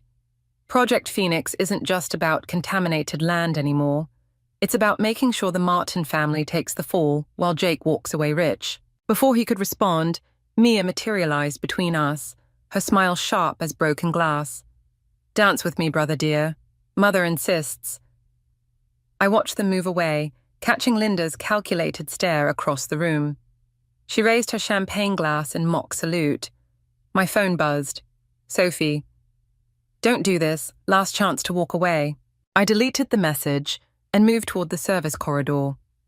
The real meeting would happen soon, Jake and his conspirators finalizing their plan while the party provided cover. "Going somewhere?" Mia's voice froze me mid-step. "The party's this way, dear sister." I needed air. "Funny, that's exactly what Jake said." She stepped closer, perfume mixing with threat. "He's not as clever as he thinks he is. Neither are you." Understanding clicked. "You know what he's planning." "I know everything." Her smile turned predatory. "Why do you think I agreed to marry him? Mother needed someone on the inside." The pieces shifted, realigning into a new pattern. The notes, the threats. "That was you." Jake needed to believe he was in control, that his plan was working. She adjusted my necklace with false sisterly concern. "But he forgot who really runs this family." "Linda. Always." Her fingers lingered near my throat. "The question is, whose side are you really on, Ellie? Because that wire you're wearing, we've been broadcasting static for the past hour." My blood turned to ice. Behind Mia, I saw Jake emerge from the service corridor, his face flushed with victory. He caught my eye and smiled, the smile of a man who thought he'd won. "The evidence," I started. Is already being handled." Mia's voice dropped to a whisper. "But you might want to check on that friend of yours. Sophie, or Sarah, rather. She made quite a scene at the security office earlier." My phone buzzed again, an unknown number. "Evidence secured. Waiting for your signal. S." Mia read the message over my shoulder, her composure cracking for the first time. "What did you do?" I smiled, echoing her earlier predatory expression. "You forgot something about family, Mia, about why Linda chose me for David in the first place." "And what's that?" "I learned from the best." I pulled out my clutch, opening it to reveal the flash drive. "This? It's a copy. The originals went to the FBI an hour ago. Every document, every transaction, every player, including Linda's master plan to double-cross Jake." The color drained from her face. "You're lying." "Ask Sophie. She's not working for Linda anymore. Turns out revenge is a powerful motivator." Across the room, commotion erupted near the entrance. Federal agents moved through the crowd with practiced efficiency. Jake's smile vanished as he spotted them, his escape route suddenly blocked. Linda stood frozen by the fountain, her champagne glass slipping from nerveless fingers. The crash echoed through the suddenly silent room. "You destroyed everything," Mia whispered. I watched as David caught my eye across the chaos, something like pride mixing with his shock. "No," I said quietly. "You did that yourselves. I just made sure everyone paid their fair share." The agents moved closer and I stepped away from Mia's reaching hands. Sometimes revenge isn't about destroying your enemies. It's about letting them destroy themselves. The interrogation room's fluorescent lights cast harsh shadows across the table. 3 hours since the gala imploded, and Linda's influence still reached through these walls. The detective across from me slid another photo across the metal surface. "Explain this again," he said, tapping Jake's image. "Your relationship with the accused." "I already told you, he's my ex-sister-in-law's fiancé." "Was." He pushed another photo forward. Jake in handcuffs, Mia's engagement ring glinting as she turned away from cameras. "Before the suicide attempt." My fingers froze on the water cup. "What?" "Mr. Turner tried to hang himself in holding. Lucky the guard caught it in time." He studied my reaction. Interesting timing, considering the evidence against him disappeared an hour before. The door opened. Linda walked in, impeccable despite everything, her lawyer hovering like a shadow. "This interview is over," the lawyer announced. "Ms. Martin is free to go." The detective's jaw tightened. "We're not finished."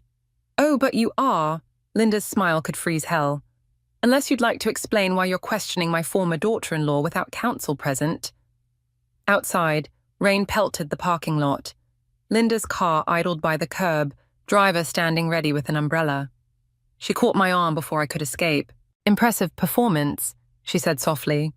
"Using Sophie to plant false evidence, making Jake think he was winning while you dismantled everything. You learned well." "I learned survival." "Did you?" Her grip tightened. "Because right now, the only evidence of financial fraud points to you and Jake. Quite the paper trail you created. And with his attempted suicide, well, guilt can look very convincing to a jury." My blood ran cold. "You switched the evidence." "I protected my family, like I always have."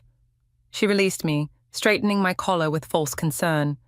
"The question is, what will David think when he learns the truth?" "What truth?" "That his ex-wife orchestrated his sister's fiancé's downfall out of bitter revenge. That she manipulated everyone, including her supposed best friend, to destroy his family's reputation." She sighed. "Poor Sophie. She really thought she was helping you get justice. Now she's facing accessory charges." "You can't."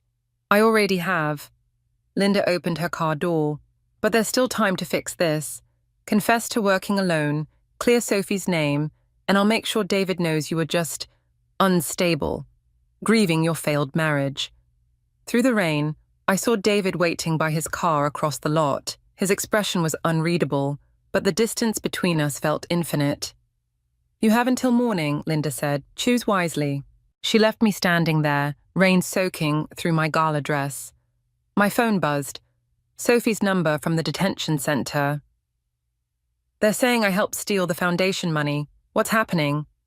Another message followed, from an unknown number. "Evidence secured offshore. Ready when you are. But it will burn everyone, including David, your call." I watched Linda's car pull away, taking with it any illusion of victory. The game hadn't just changed. It had revealed its true stakes. Save myself and destroy David, or sacrifice everything to protect the others caught in the crossfire. My phone buzzed again. "David, we need to talk, about Jake, about everything." I stared at the message, remembering the way he used to look at me before his family poisoned everything, before I learned to poison things back. The detective watched through the station window, probably wondering why I hadn't left yet. In his eyes, I saw what Linda had orchestrated, the perfect narrative of a vengeful ex-wife, a tragic suicide attempt, a family destroyed by obsession. She'd turned my revenge into my prison. My phone lit up one final time. "Mia, you wanted to burn it all down?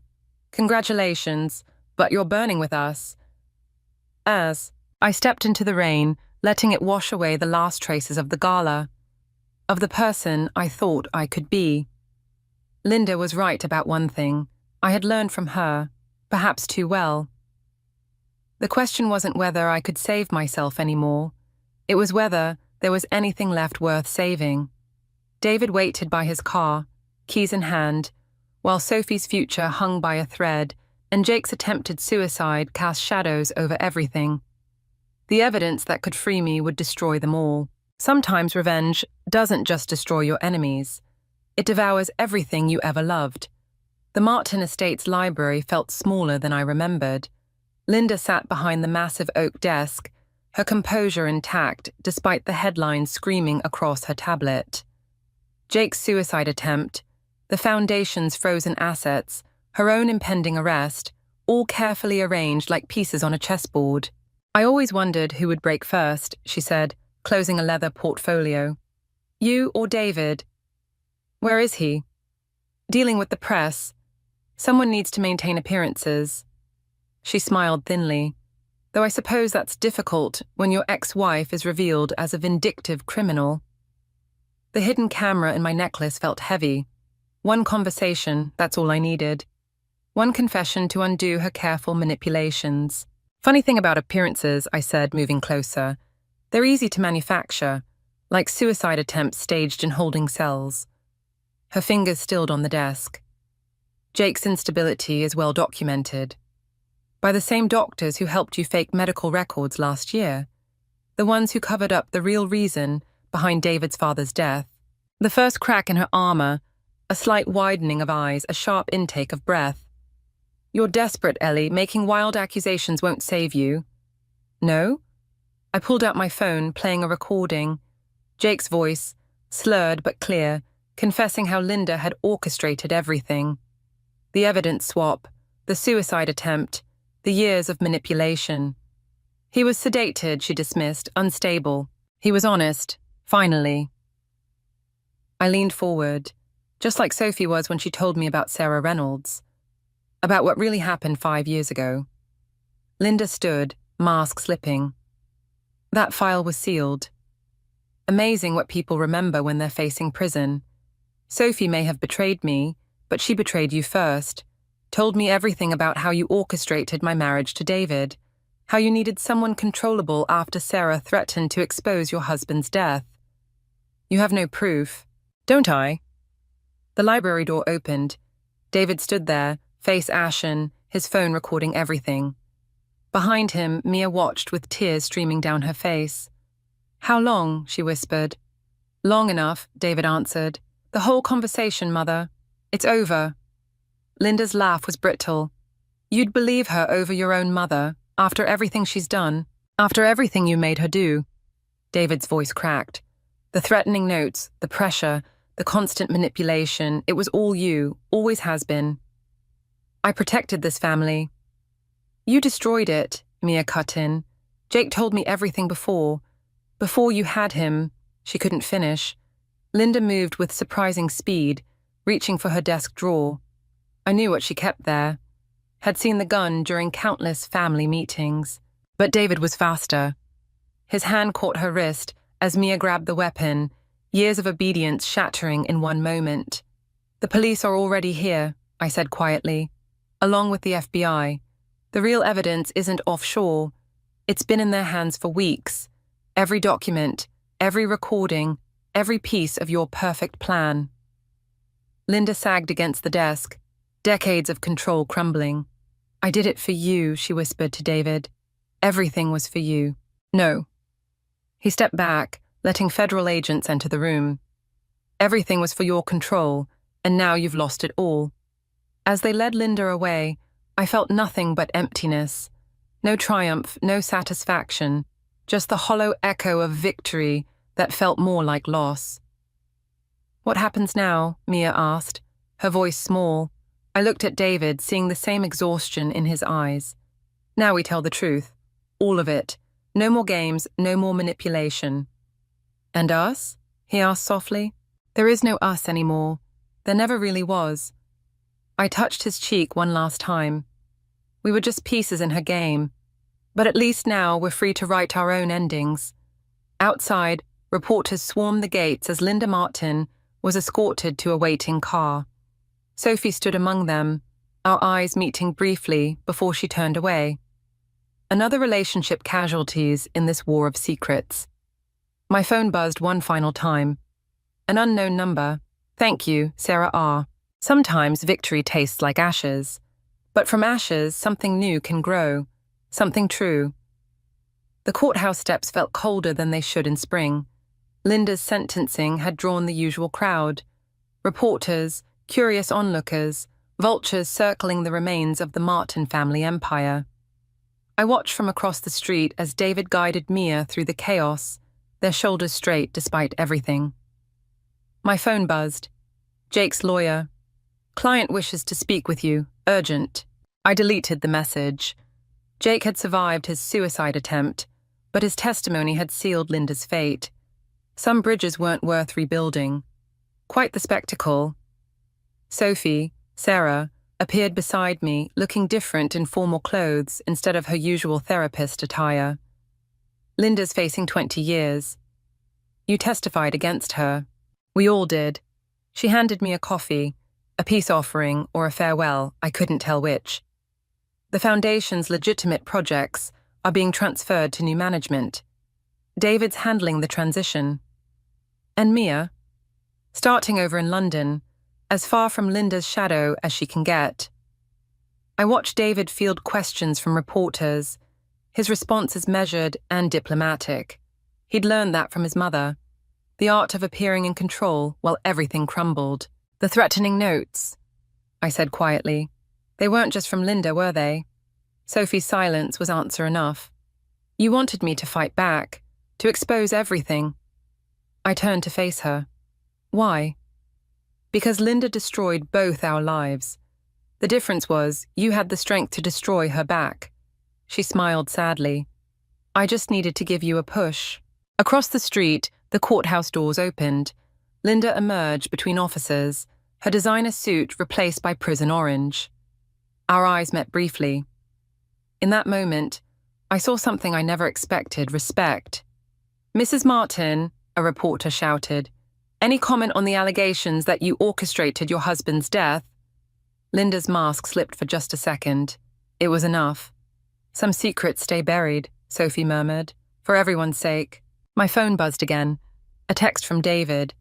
"She asked for you, one last time." I deleted that message too. "What will you do now?" Sophie asked. The answer came easier than I expected. "Live, without looking over my shoulder, without playing anyone's games but my own." "And the Martin family?" "Isn't my family anymore." I handed her back the untouched coffee. "Neither are you." She nodded, understanding the finality in my voice. "For what it's worth, I'm sorry. Not for helping bring Linda down, but for lying about who I was. We're all liars, Sarah. Some of us are just better at admitting it."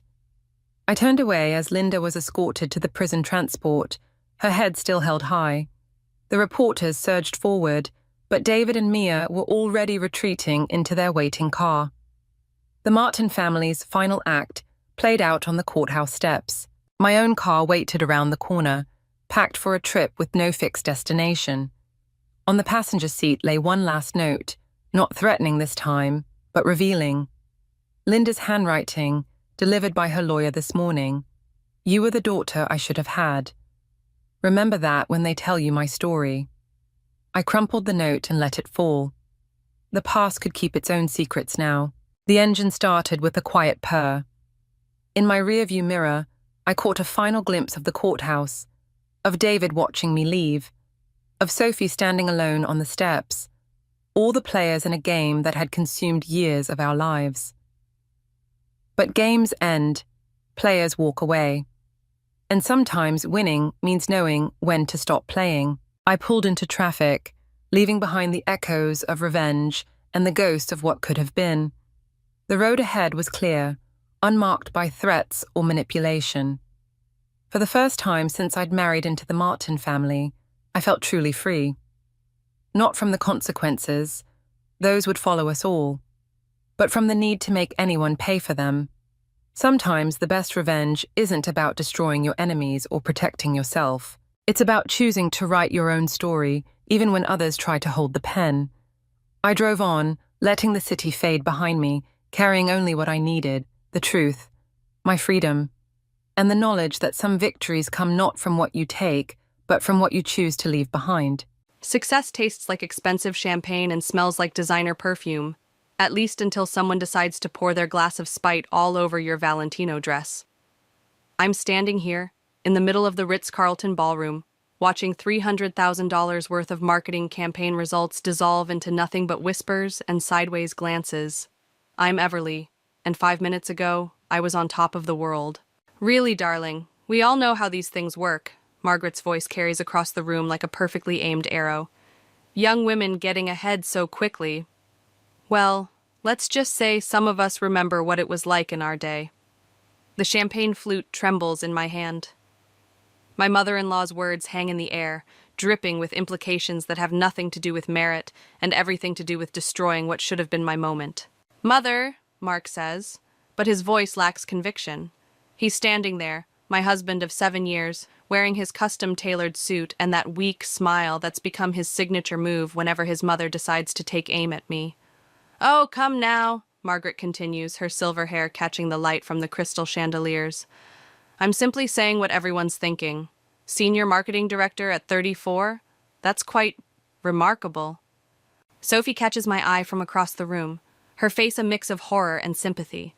She starts making her way toward me, but Daniel, that snake, intercepts her with some obviously urgent conversation. "I earned this position," I say, my voice steady despite the rage building in my chest. 3 consecutive record-breaking campaigns, the Miller account, Of course you did, dear." Margaret's laugh is like breaking glass. "And I'm sure having such a close relationship with Victor had nothing to do with it." The room goes quiet. Even the string quartet seems to miss a note. "What exactly are you implying?" I step forward, but Mark's hand catches my elbow. "Everly, not here," he whispers, but I shake him off. Margaret takes a deliberate sip of her champagne, her eyes never leaving mine. "I'm not implying anything. I'm simply concerned about my son's wife's reputation. The hours you keep, the private meetings, the sudden rise to power. That's enough." The words come out harder than I intended, but I'm past caring. "Mark, are you going to say something?" But Mark just stands there, caught between his wife and his mother, doing what he does best. Nothing. "Oh, sweetheart," Margaret's voice drips with false concern. "Did I spoil your little party? Sometimes the truth is uncomfortable, isn't it?" I look around the room, at the faces I've worked with for years, at the campaigns I've poured my soul into, at the success I've built brick by brick. And there's Daniel, barely hiding his smirk behind his champagne glass. Sophie, still trapped in his conversation, mouths, "I'm sorry." The truth hits me like a physical blow. This isn't just Margaret being Margaret. This is orchestrated, planned. A carefully timed character assassination in front of everyone who matters in my professional life. I set my glass down on a nearby table, careful not to let my hand shake. "You know what, Margaret? You're right about one thing. The truth can be uncomfortable. And I think it's time we all got a lot more uncomfortable with the truth." "Is that a threat, dear?" Margaret's eyebrow arches perfectly. "No," I say, feeling something shift inside me, something final and irreversible. "It's a promise." I turn and walk toward the exit, my heels clicking against the marble floor like a countdown. Behind me I hear Mark finally finding his voice. "Everly, wait." But I don't wait. Not anymore. 7 years of subtle digs, of undermining comments, of watching my husband choose silence over support. It all ends tonight. They want to talk about reputation? Fine. Let's see how their reputations hold up when I'm done. The night air hits my face as I step outside, and I pull out my phone. I have a call to make, to Claire, my sister. She's been warning me about Margaret's games for years. Turns out revenge pairs really well with champagne. The front door slams behind Mark as he follows me into our penthouse. 3 hours of silence in the car after the gala, and now he wants to talk. Fantastic. "You embarrassed her," he says, loosening his tie. "You embarrassed all of us." I kick off my heels, letting them clatter across the marble floor. "I embarrassed her? That's rich, Mark, really rich." "She was trying to protect me."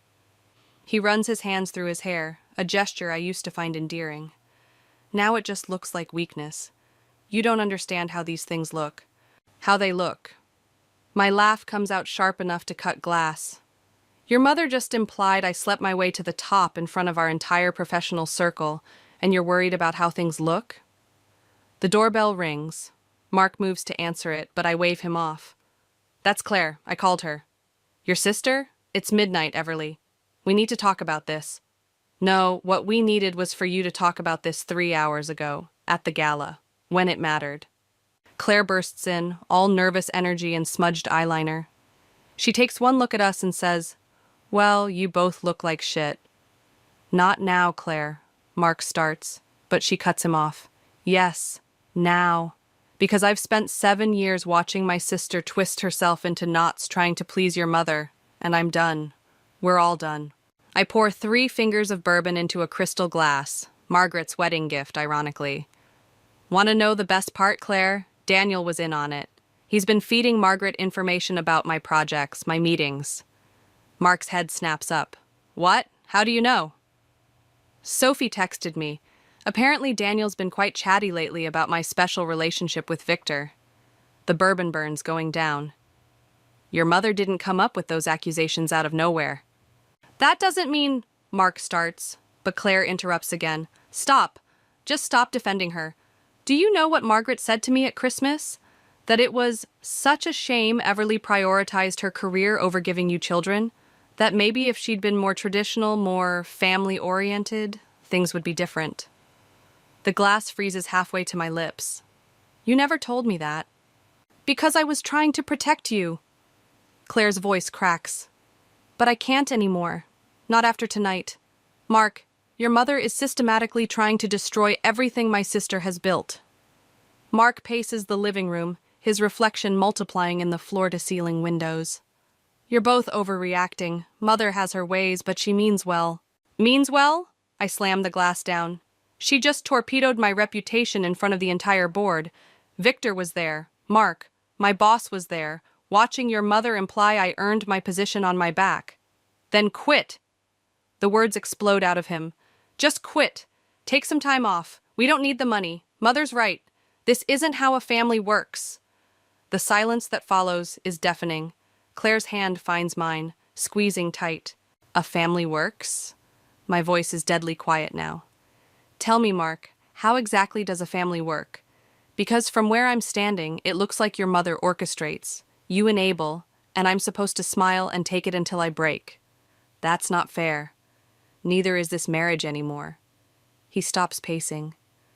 "What are you saying?" "I'm saying your mother finally got what she wanted. Congratulations." I turn to Claire.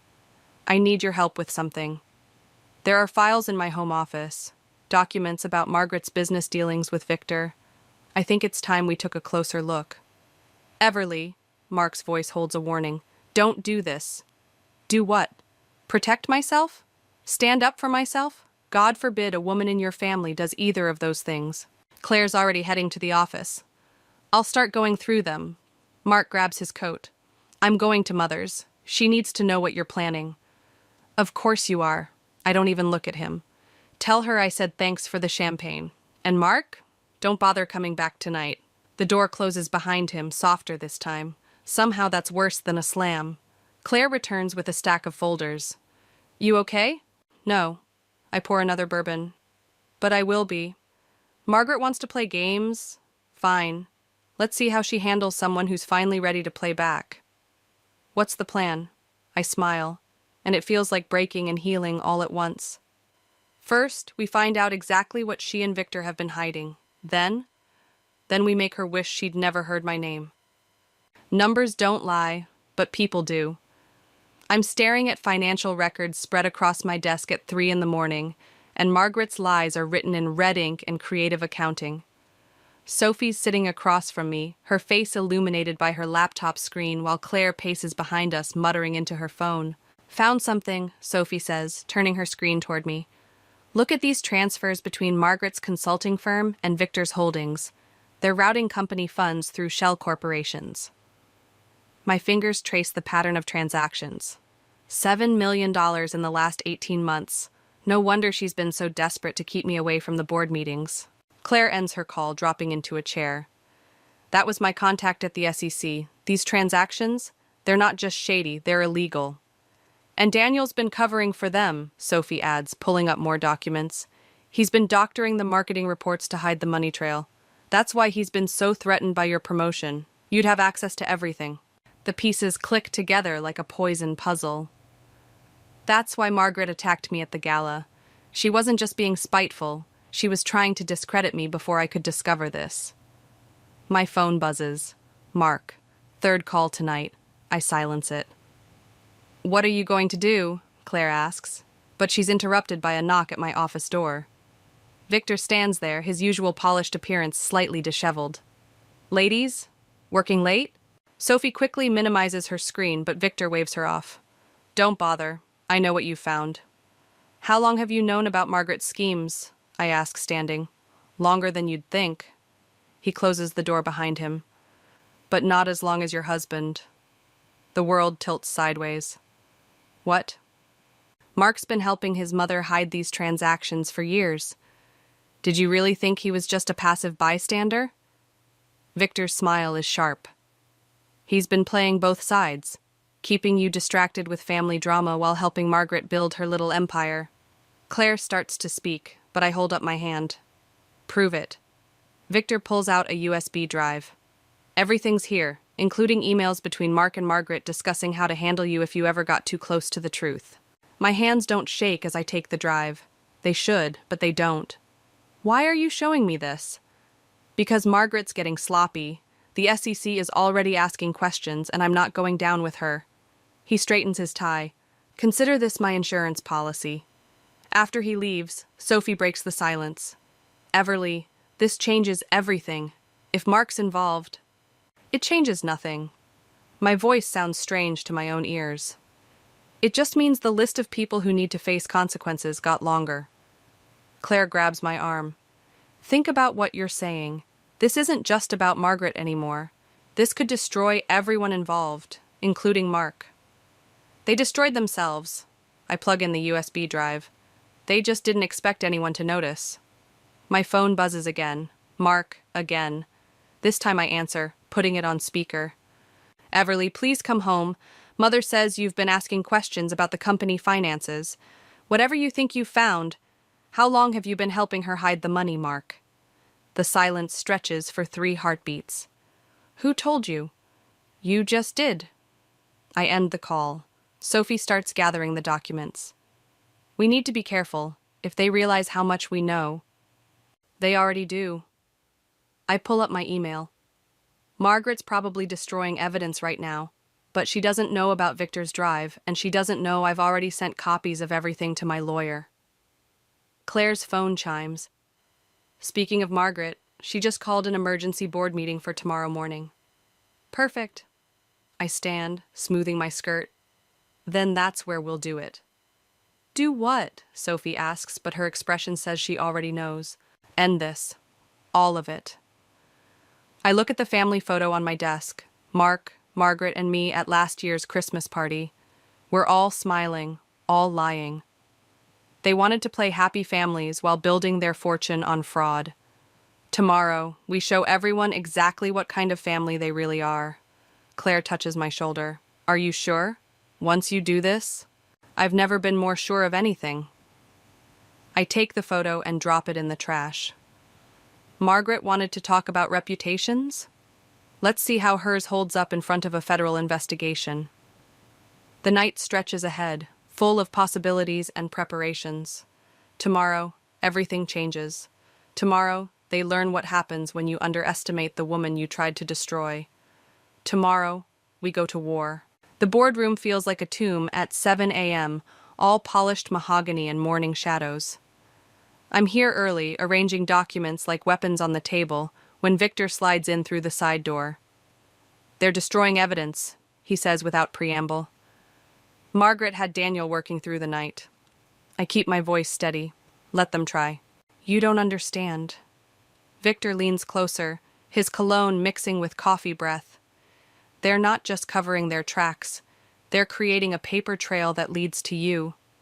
The pen in my hand snaps. Ink bleeds across my fingers like an omen.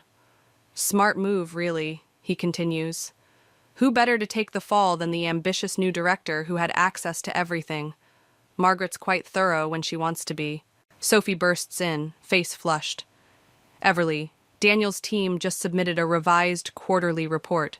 They're saying you signed off on fraudulent numbers last month. But I never... The realization hits like ice water. The documents Mark asked me to sign, the ones he said were routine approvals. Victor's laugh lacks humor. Your husband's been quite useful to his mother. The boardroom door opens again. Margaret sweeps in, Daniel trailing behind her like an eager shadow. Mark follows, not meeting my eyes. Everly, darling. Margaret's smile is a perfectly crafted weapon. I didn't expect you here so early. We're having a private meeting first. About the $7 million in laundered funds? The words drop like bombs in the quiet room. Or about how you're planning to frame me for it? Daniel's face goes white. Mark steps forward. Everly, please. Don't. I hold up my hand, ink-stained fingers like a stop sign. I trusted you, Mark. All those late nights you spent helping your mother with her business, you were setting me up. Margaret's smile doesn't waver. Such dramatic accusations. Daniel, would you show everyone the documentation we discussed? Daniel opens his laptop, but before he can turn it, Sophie speaks up. I wouldn't do that if I were you, Daniel. The SEC might be interested in the original versions I backed up last month. The room goes still. Margaret's eyes narrow. You're bluffing. My phone buzzes. A text from Claire. SEC agents just arrived downstairs, 2 minutes. Am I? I stand, spreading the documents across the table. $7 million routed through shell companies, falsified reports, forged signatures, and now a desperate attempt to pin it all on me. You ungrateful little... Margaret starts forward, but Victor catches her arm. It's over, Margaret. His grip tightens. I've given them everything. Mark's face crumples. Victor, you were Mother's partner. Partner? Victor's laugh is bitter now. I was her puppet, just like you, just like everyone else. But unlike you, I kept receipts. Footsteps in the hallway.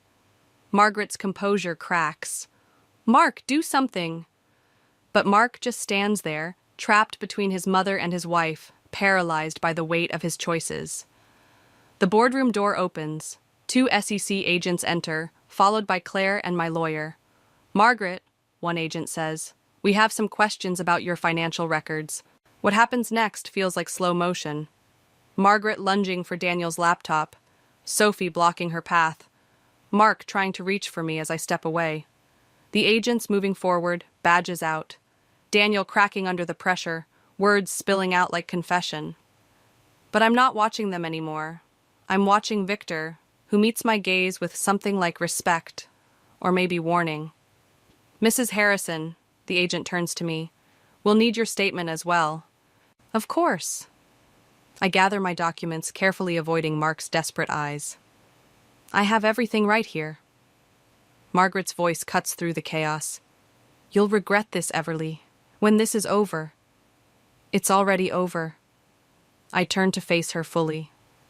You tried to destroy me, Margaret, but you forgot something crucial. And what's that?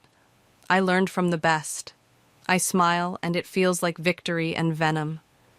You taught me everything I know about destroying people's reputations. As the agents lead Margaret and Daniel out, Mark tries one last time. Everly, whatever you think happened, save it for your statement, Mark. I walk past him, pausing at the door. I'm sure your mother needs you right now. You've always been good at choosing her side. The morning sun hits my face as I leave the boardroom, and for the first time in years, I can breathe. But Victor's warning eyes linger in my mind.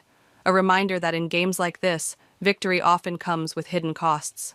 I'm ready to pay them. The SEC investigation has everyone choosing sides.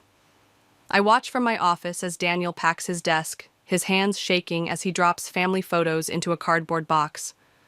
3 cubicles down, Sophie's organizing a digital archive of evidence that could bury half the executive board. My phone vibrates. Claire again. 4th call today. I let it go to voicemail. You should answer that. Victor appears in my doorway, uninvited as usual. Your sister's been trying to warn you about something. How do you know what Claire... Because Margaret's lawyers contacted her this morning. He closes the door. They're offering her immunity in exchange for testimony against you.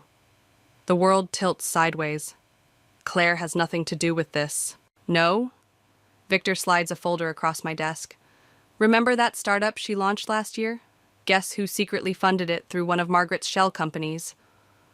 My hands won't stop trembling as I read the documents.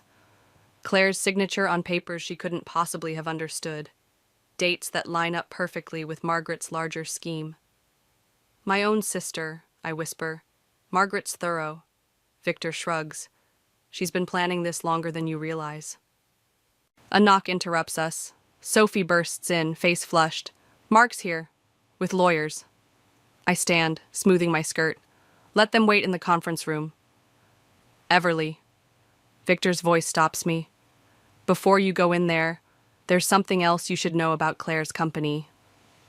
But I'm already walking away, heels clicking against marble floors, each step carrying me closer to whatever fresh hell awaits. The conference room door feels heavier than usual. Mark stands when I enter, looking more like his mother than ever. We need to talk about Claire. Funny, I was just reading about her business ventures. I sit, facing the wall of suits. Tell me, Mark, did you help Margaret set my sister up, or was that all your mother's idea? This isn't about... He stops, recalibrating. The SEC is expanding their investigation.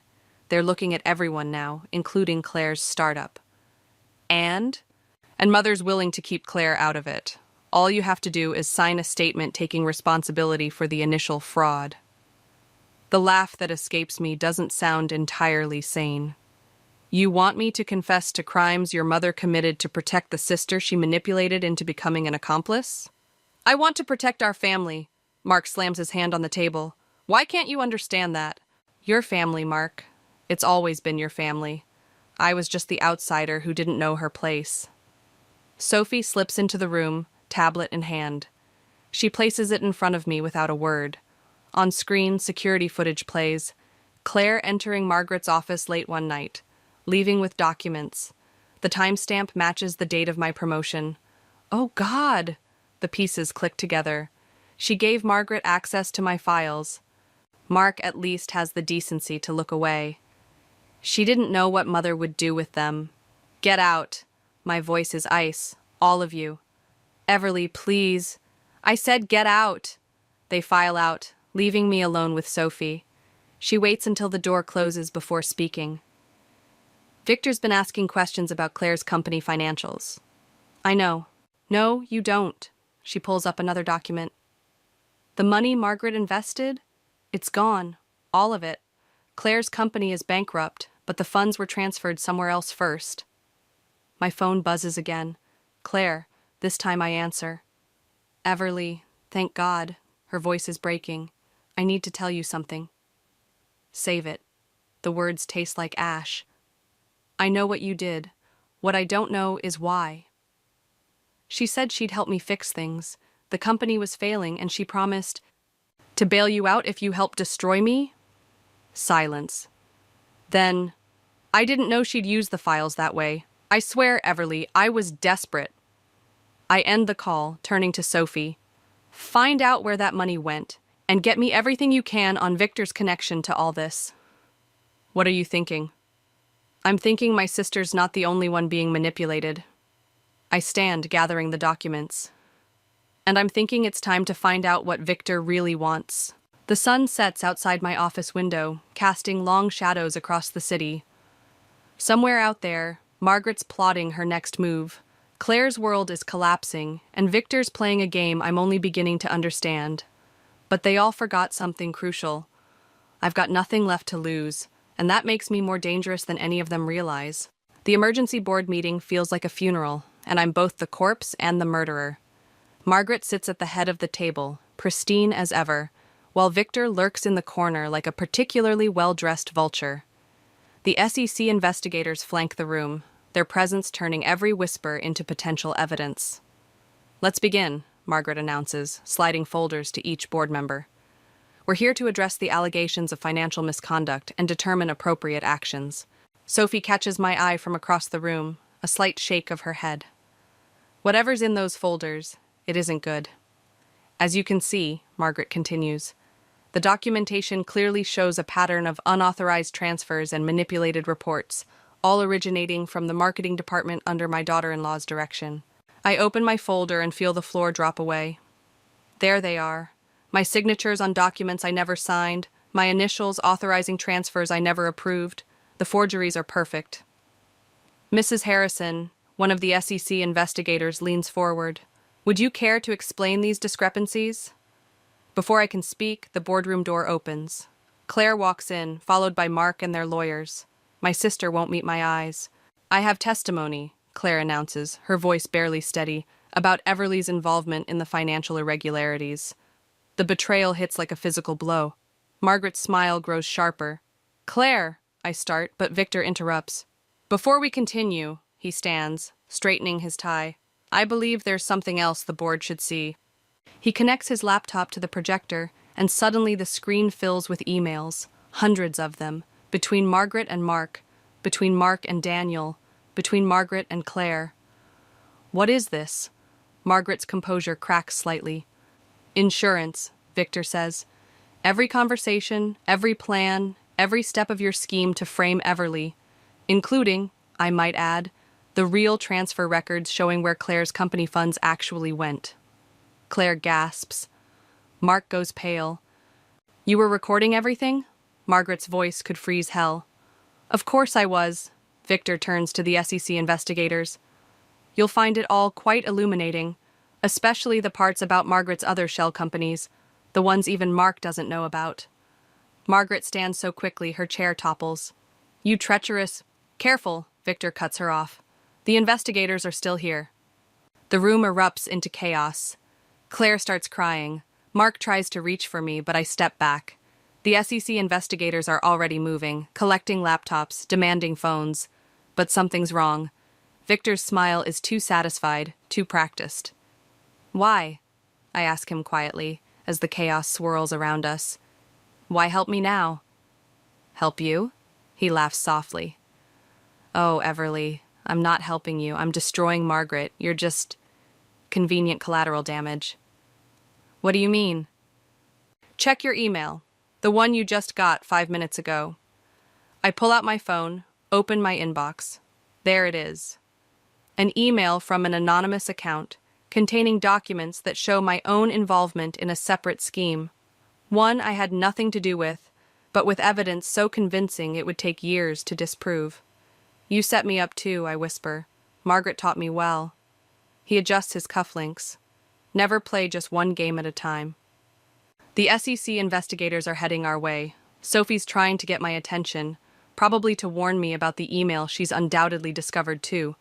Claire's mascara runs in black rivers down her face. Mark stands frozen, watching his mother's empire crumble, and I realize this was never about justice. It was about power. Margaret's power, Victor's revenge, my desperate grab for control. We're all just pieces on someone else's board.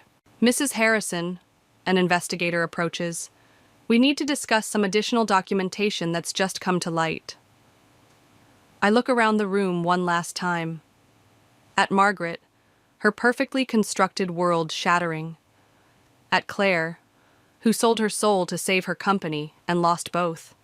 At Mark, who never could choose between his mother and his wife, and ended up destroying both relationships. Of course, I tell the investigator, I'll tell you everything. Because that's the thing about revenge. Sometimes winning means making sure everyone loses, even yourself, especially yourself. The handcuffs click around my wrists, cold and final. But as they lead me out, I catch Victor's eye one last time, and I smile. Because he forgot something crucial. I still have copies of everything, and prison gives you plenty of time to plan your next move. 3 months after the arrests, I sit across from Margaret in the prison's visiting room. Her orange jumpsuit clashes with her perfectly styled hair. Some habits die hard, even in federal custody. I have to admit, she says, I didn't expect you to visit. I almost didn't. I place a manila envelope on the table between us. But then Sophie found something interesting in Victor's private servers. Margaret's perfectly manicured nails tap against the metal table. Victor's in custody too, dear, whatever game you're playing. This isn't a game. I slide the envelope toward her. These are copies of emails between you and Victor from 15 years ago, about Mark's father's death.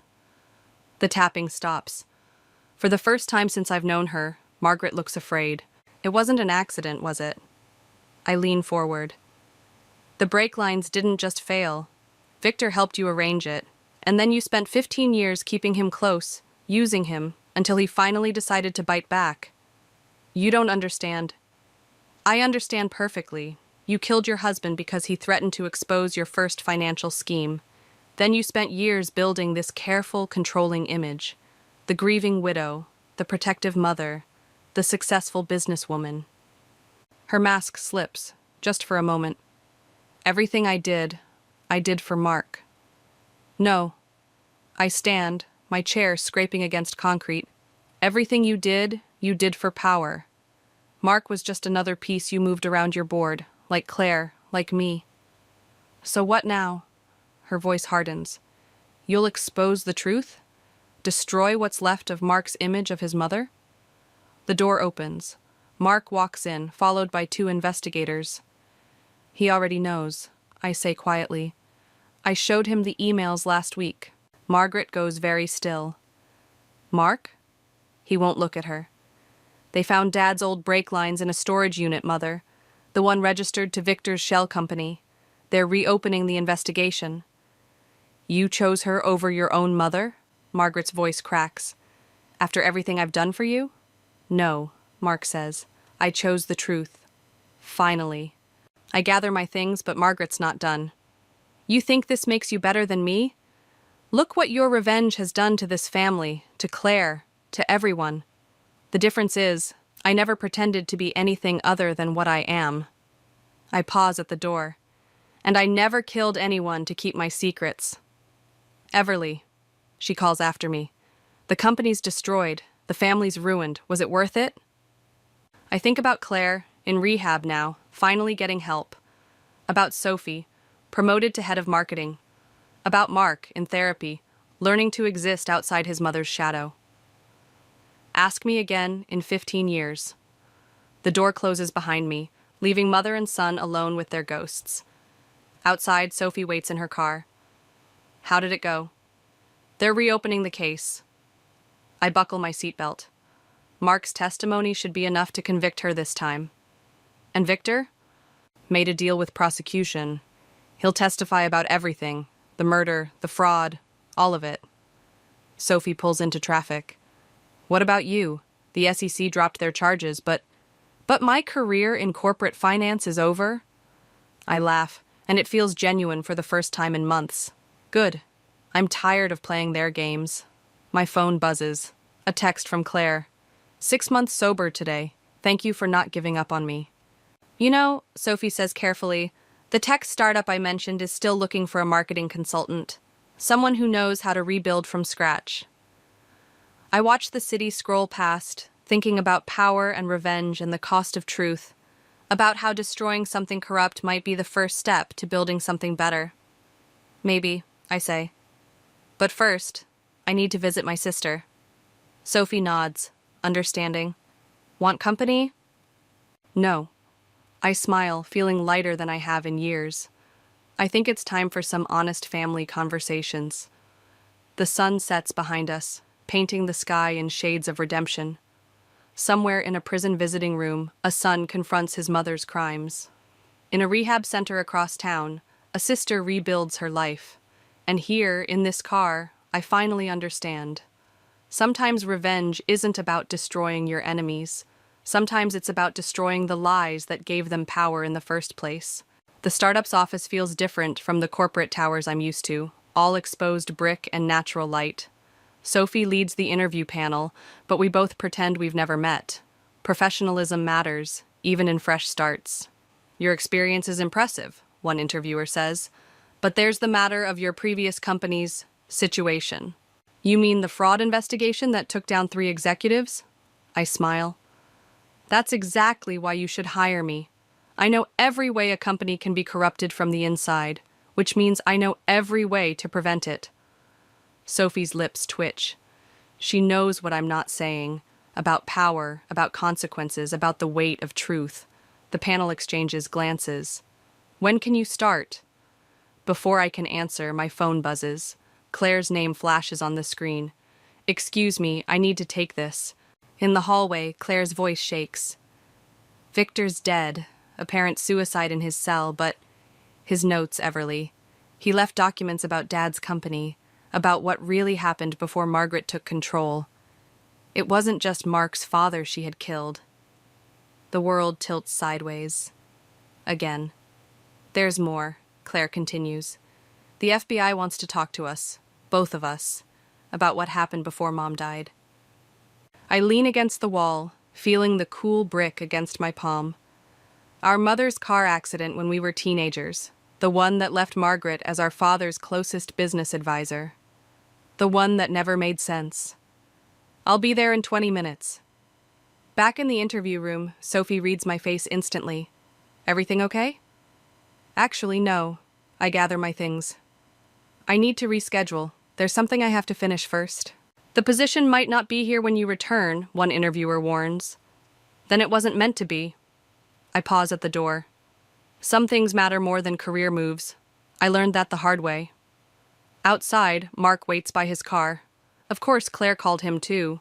We haven't spoken since his mother's sentencing. You knew, didn't you? He asks.